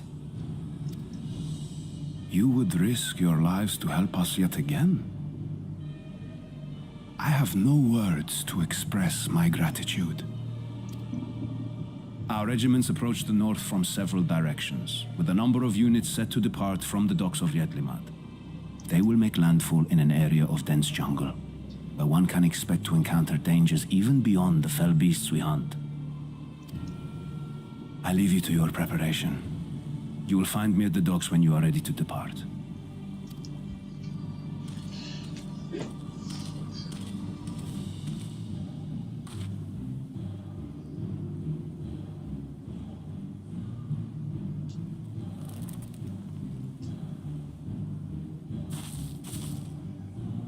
We're as prepared as we'll ever be.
Huh. So, new dungeon. I think.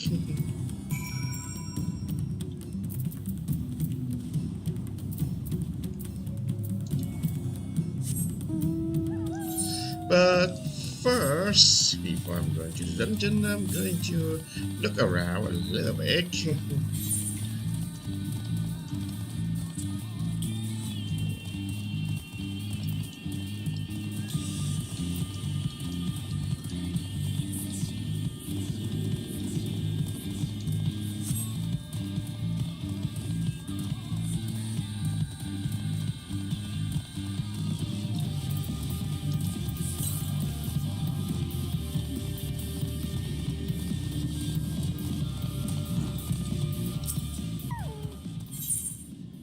Ah, no.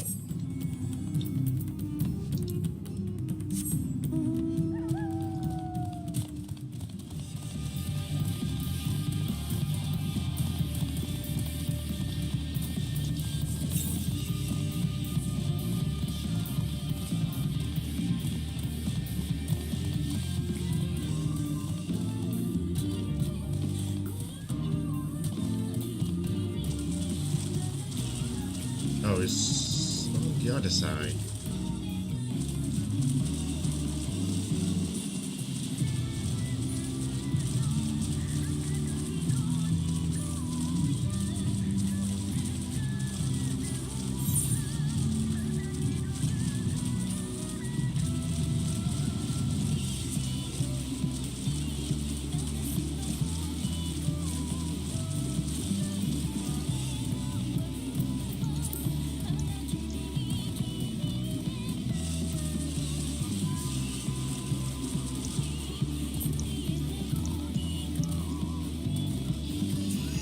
Okay, I guess I will just take a break before doing the dungeon. And hopefully, if I can get some help from the FC, but right now I need to take a break since I need to go to the bathroom anyway. Well, we'll be right back.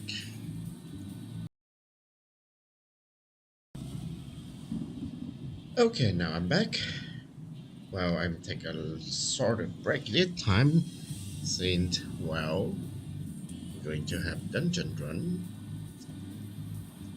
So let's see if anyone in the FC or free company able to help me.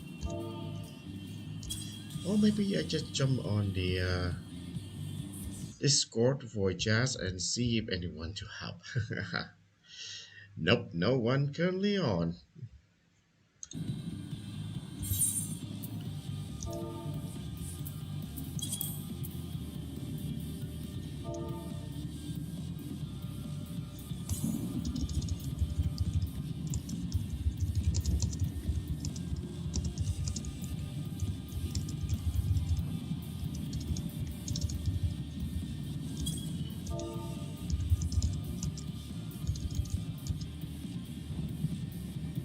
Yeah, just see.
Hey,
Hello? Arya. Hey, Vay. Hello. Hello.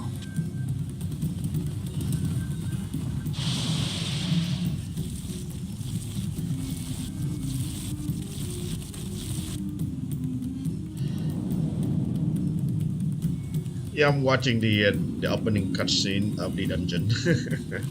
Oh, yeah, we don't mind.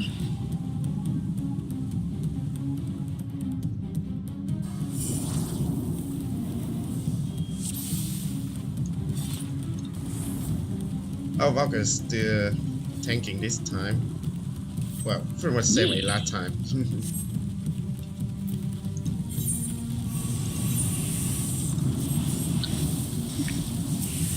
My friends, heed me. These are children of Stavner.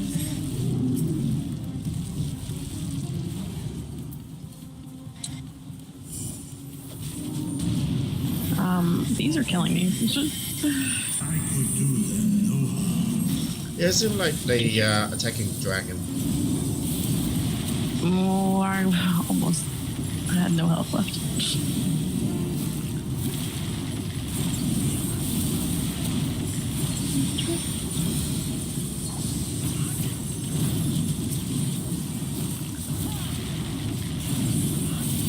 I remember I don't have all my stuff.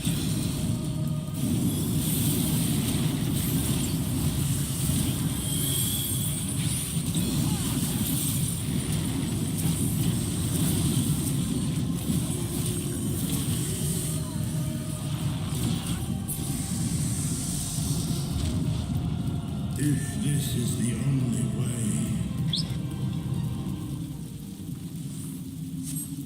I shall silence the beasts of the air. Pray continue onward.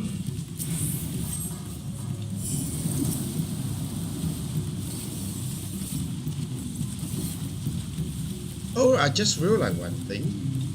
This dungeon is pretty much the opening cinematic, isn't it? Similar, yeah.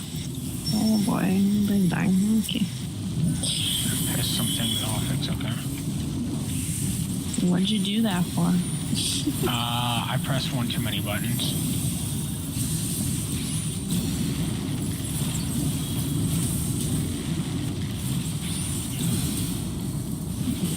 Give me a double redrawn on him because don't have all the stuffs.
guy with the mouths, isn't it? Ugh. Wait, so he turned into the monster. Ah. It's sad.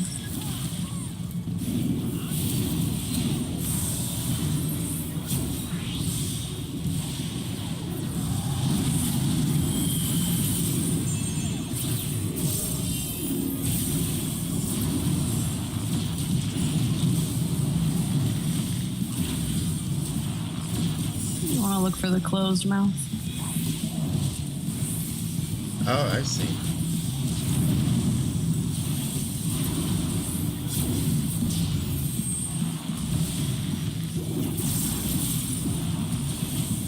At least have Aquavale now. Smile. True. That is plus.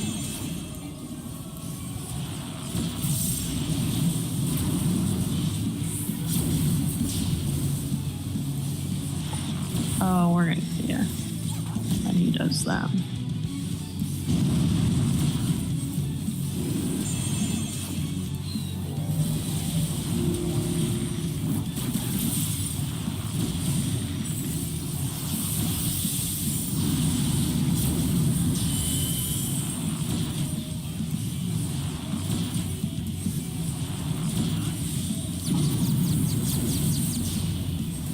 Ah. Confusing. I mean, the. Yeah.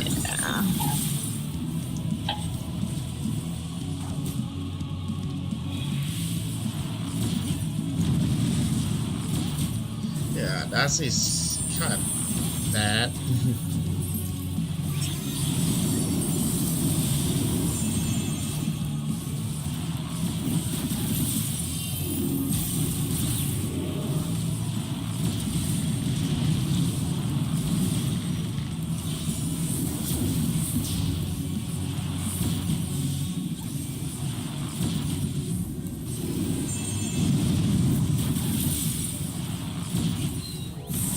Instant. Buddy, you're moving my chair around.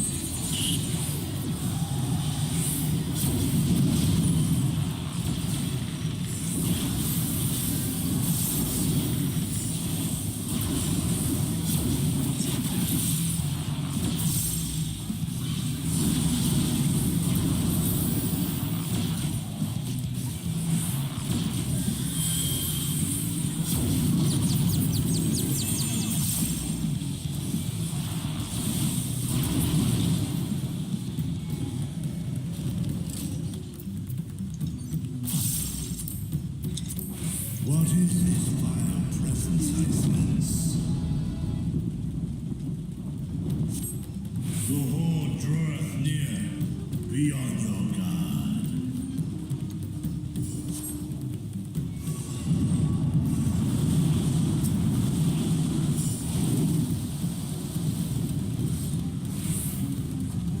Oh, the people are turning into monster. Yeah. It's sad.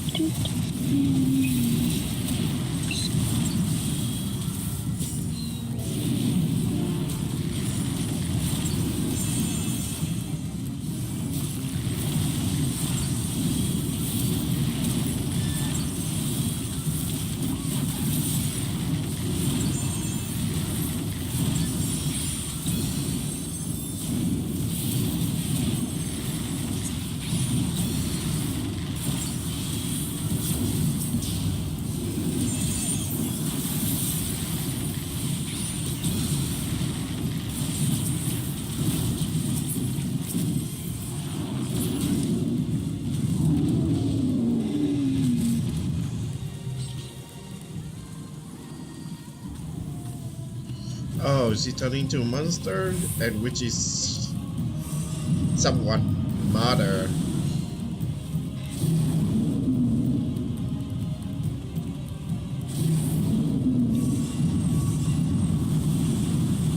Oh. Yeah. Full family turns. Yeah. Seems like Swain is love to toy with people emotion. Oh yeah.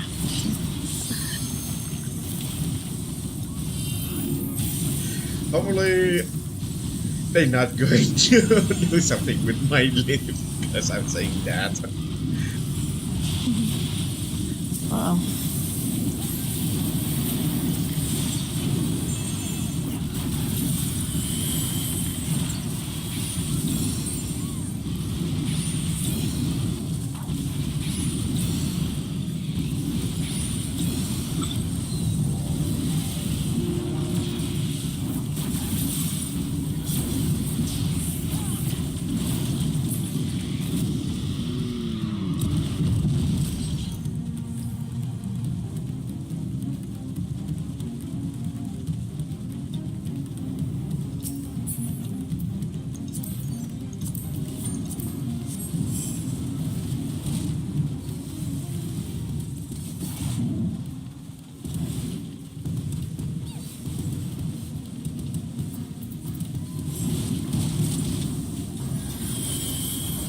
Treasure chest.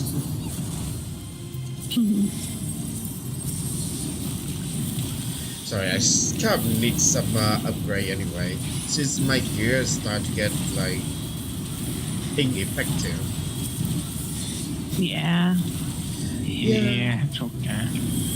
Frequencies normally happen around like level 85. I mean, 65, 85, 75, something like that.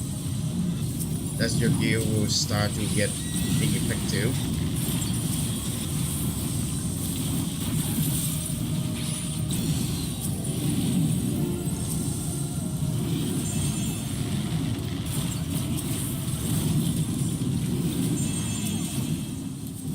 I left R55.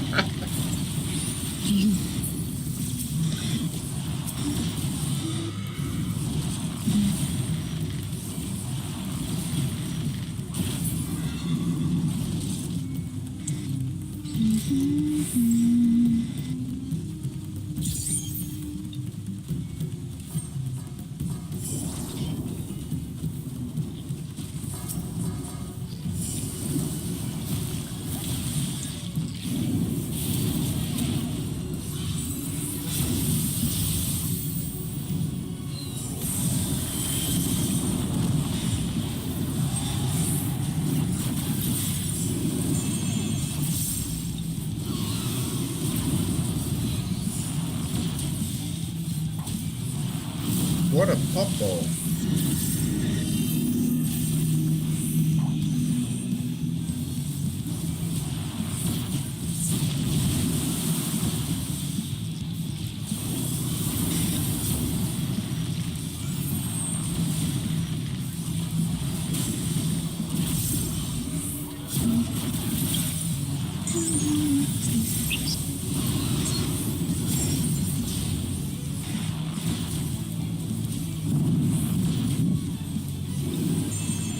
You're gonna want to be in a bubble.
Wow.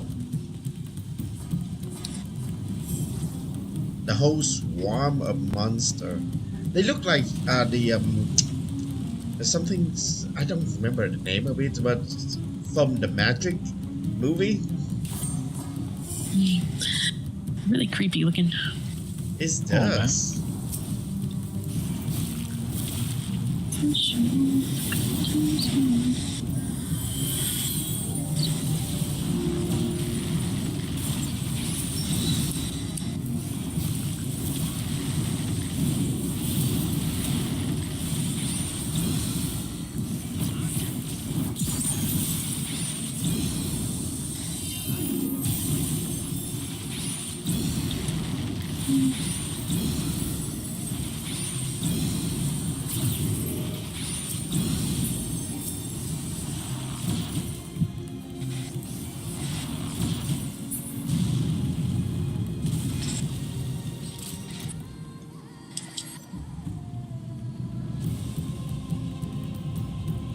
Oh, I thought we jumped. I mean, I thought I went to the wrong way because I saw the column just drop down.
Oh, it's an ugly creature. I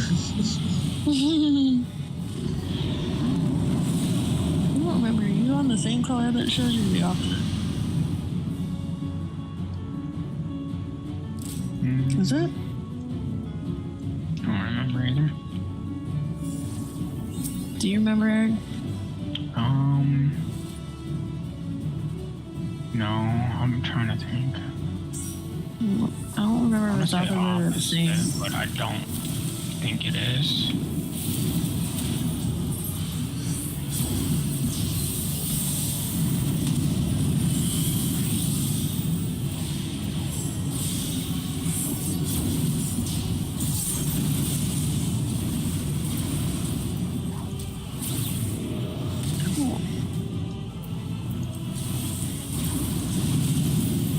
Yeah, it's opposite.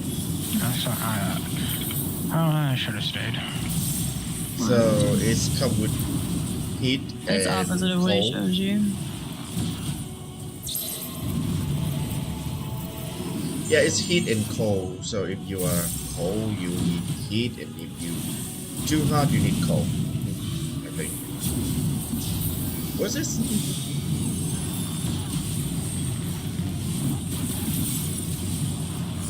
Maybe not. Probably need to die a couple of times first before fight out.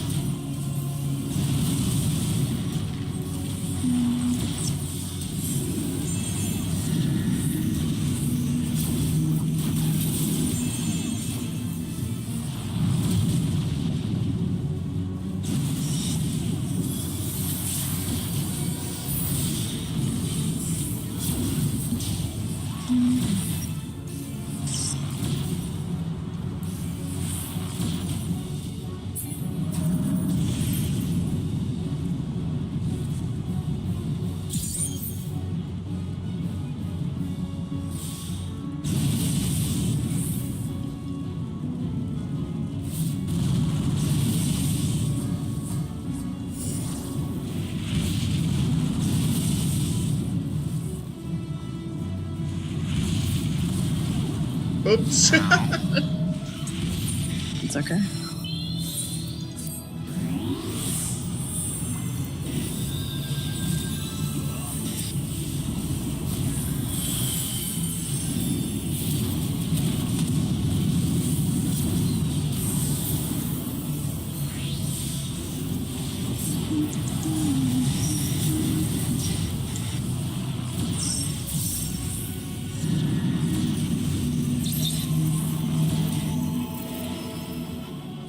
Oh dear.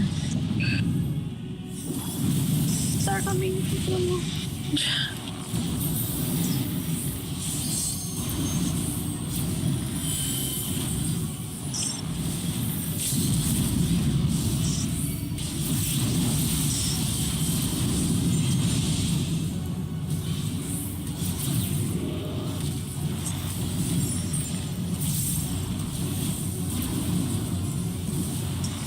Oh.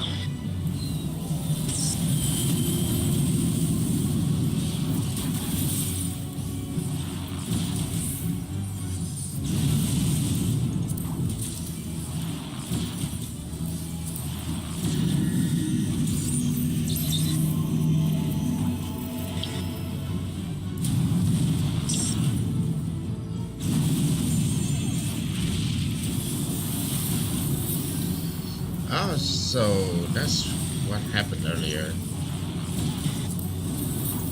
I mean, like, I thought I did not dot that damage. I mean, the hot and cold damage.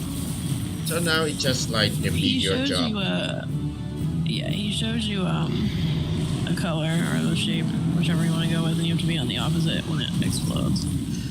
Yeah, no.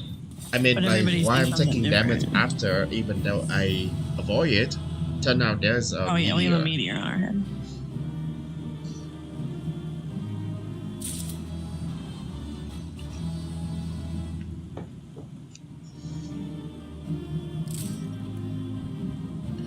Great.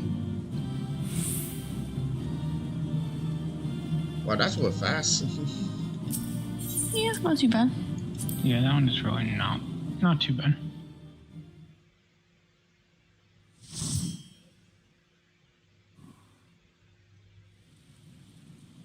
Oh, I forgot it boots me out of the house.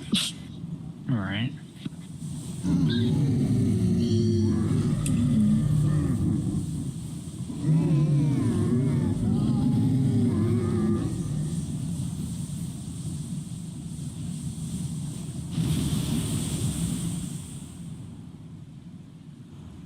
As I feared. What is it?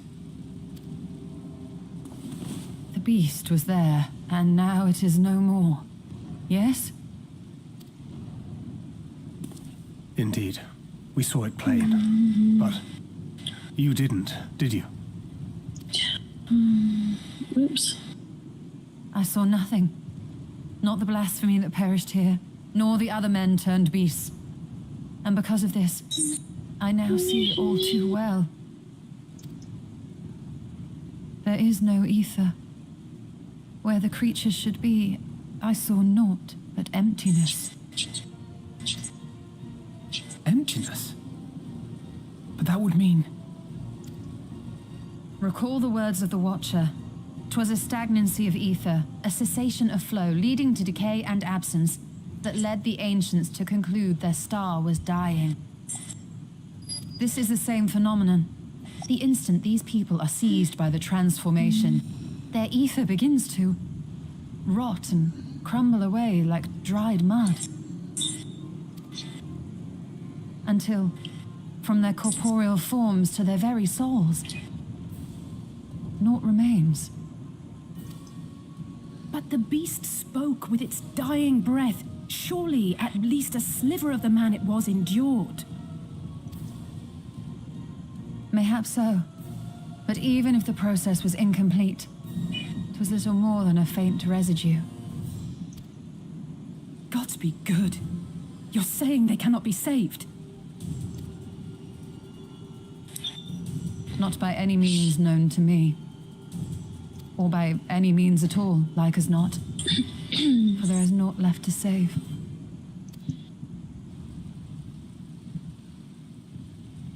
They return not even to the ethereal sea. Nice. I still got both of my nodes. Awesome. And one more coming out. Nice. Timing. Perfect.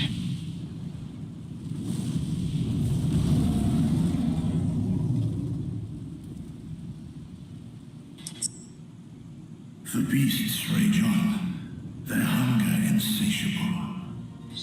Even deprived of their master, they perpetuate his legacy of hate. Once proud sons and daughters of Thavnir, all of them, and now I spill their blood.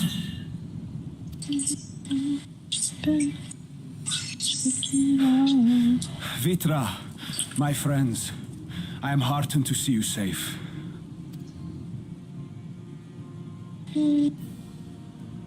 You put your secret at risk.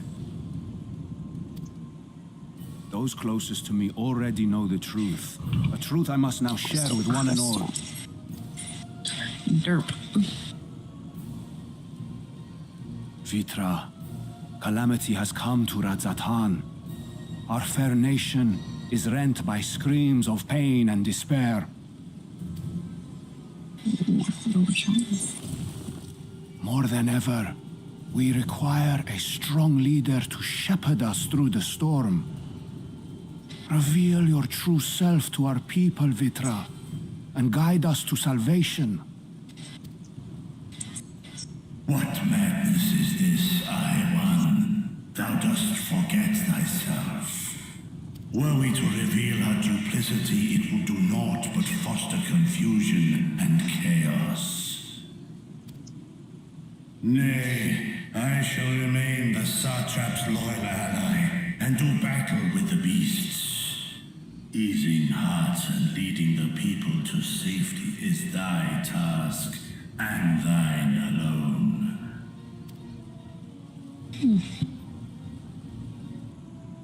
I ask that you remain at Ahewan's side, and render unto him what aid you may. I know not what lies ahead, but without you, Radzatan will not survive.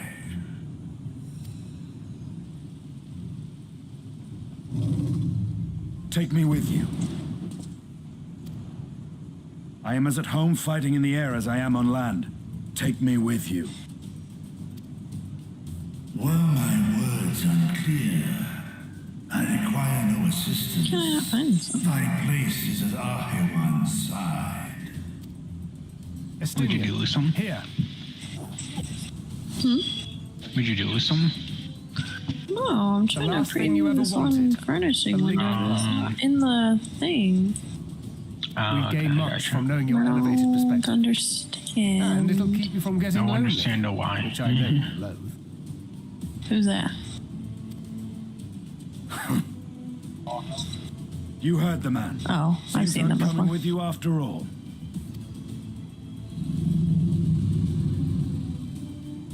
Huh. Then I pray thy grip is iron. Be it on thy there it head is. thou dost chance to fall. Fair enough. I like the other ones better. Okay. Shall we? No, wrong thing.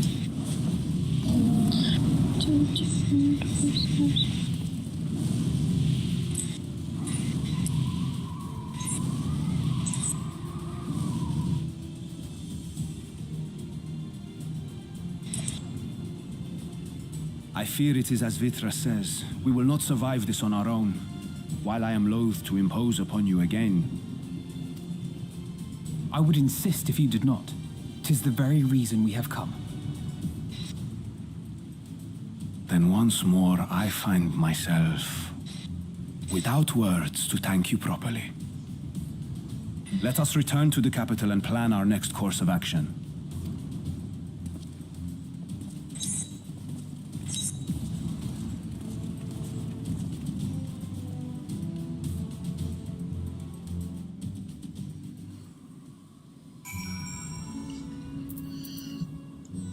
Oh, now I'm in Rat. at hand. Rads.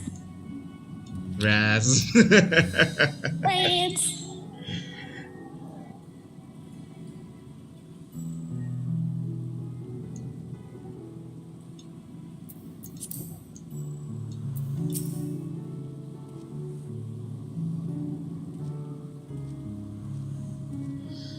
That's what a long cutscene. Yeah.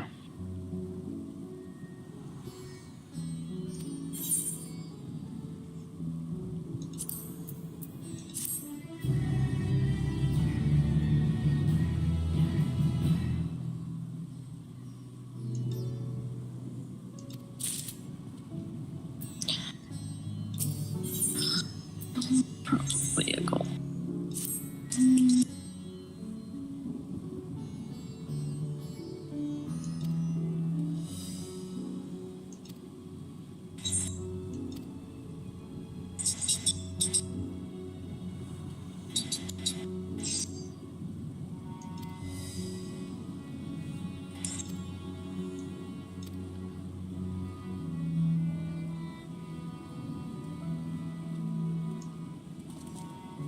Okay, I guess I need to leave the group to keep going with the main quest. No worries. Thanks for Enjoy helping. 'em. Sorry. Anytime. Have fun. You Bye. too. Bye.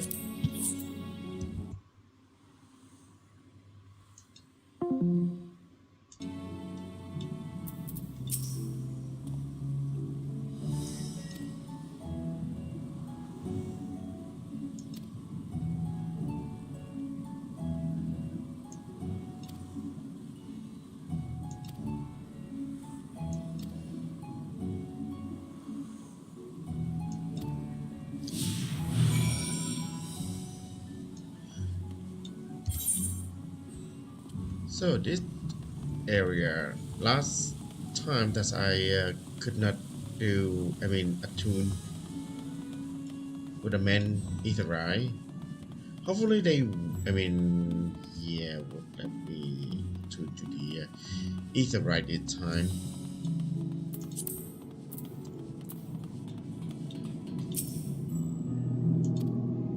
Ah,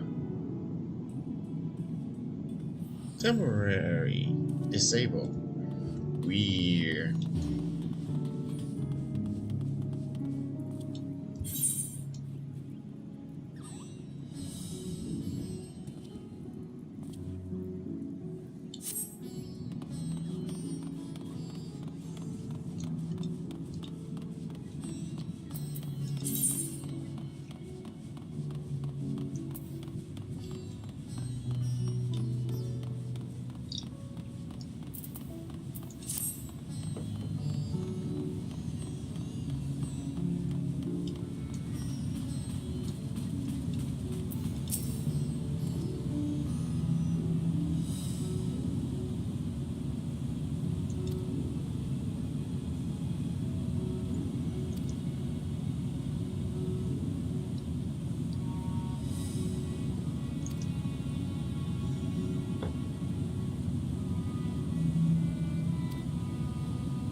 The blasphemy.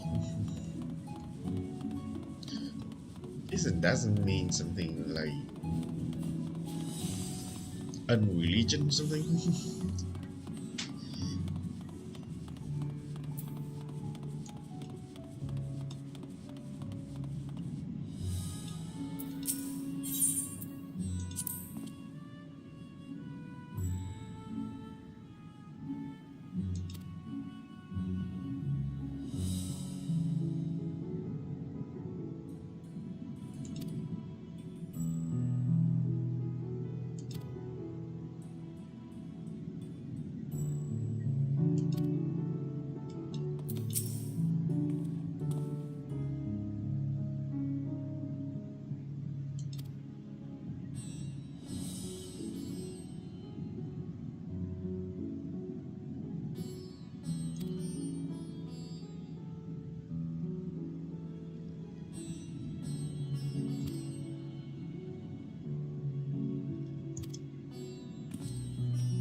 Interesting.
Huh. How does he know if he wasn't here? Oh well, the game.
Huh.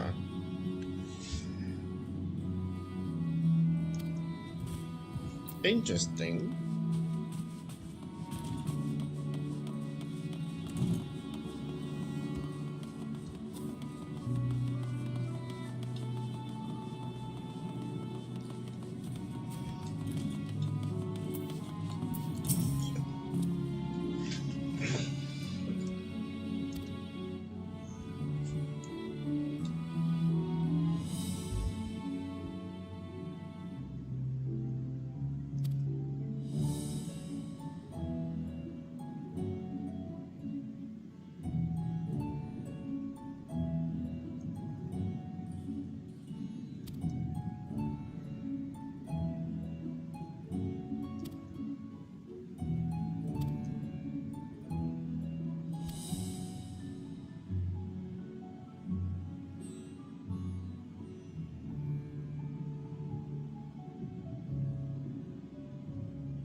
I know.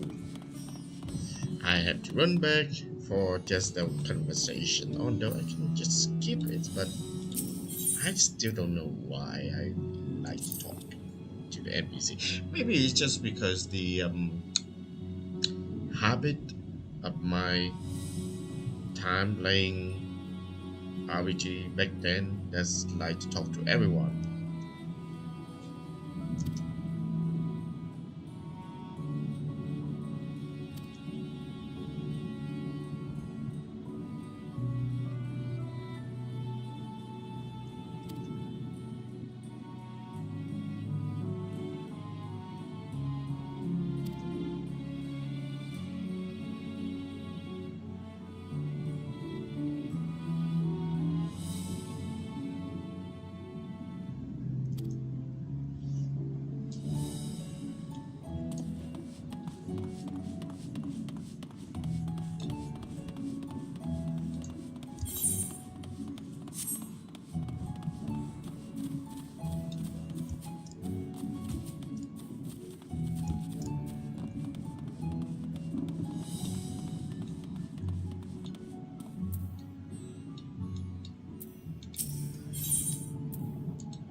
Carry Mixon, carry mission properly. which is I have to handle them to somewhere, so I cannot use the teleport or using any skill. Probably.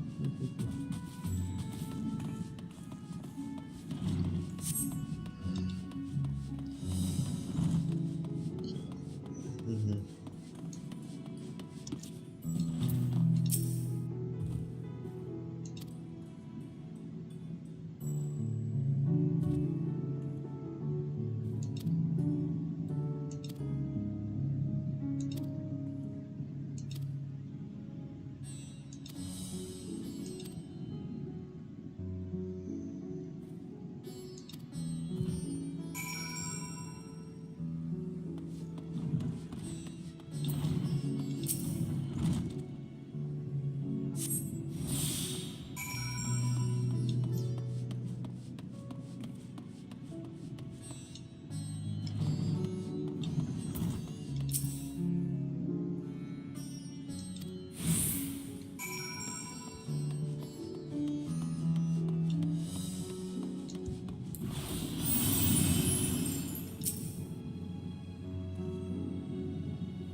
Ooh, trade phone.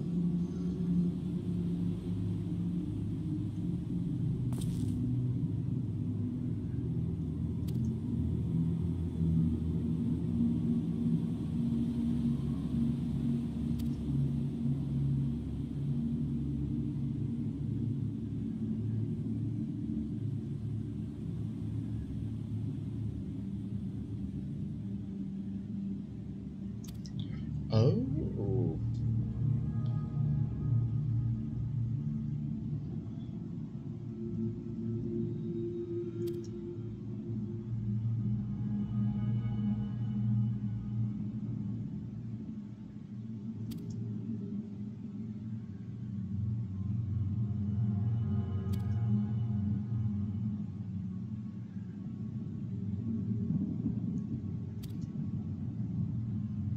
So despair is what causing it.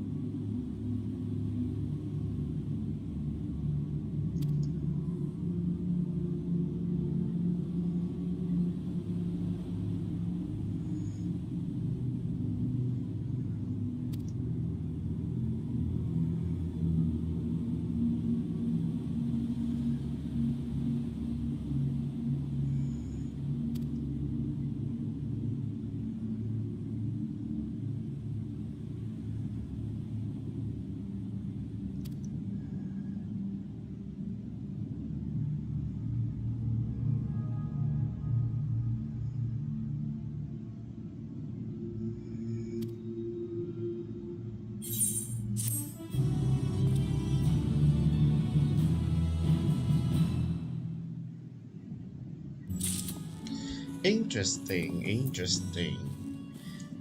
But anyway, I got to wrap up for the day and stop the live stream for now. I mean, wrap up the live stream for today and be back later.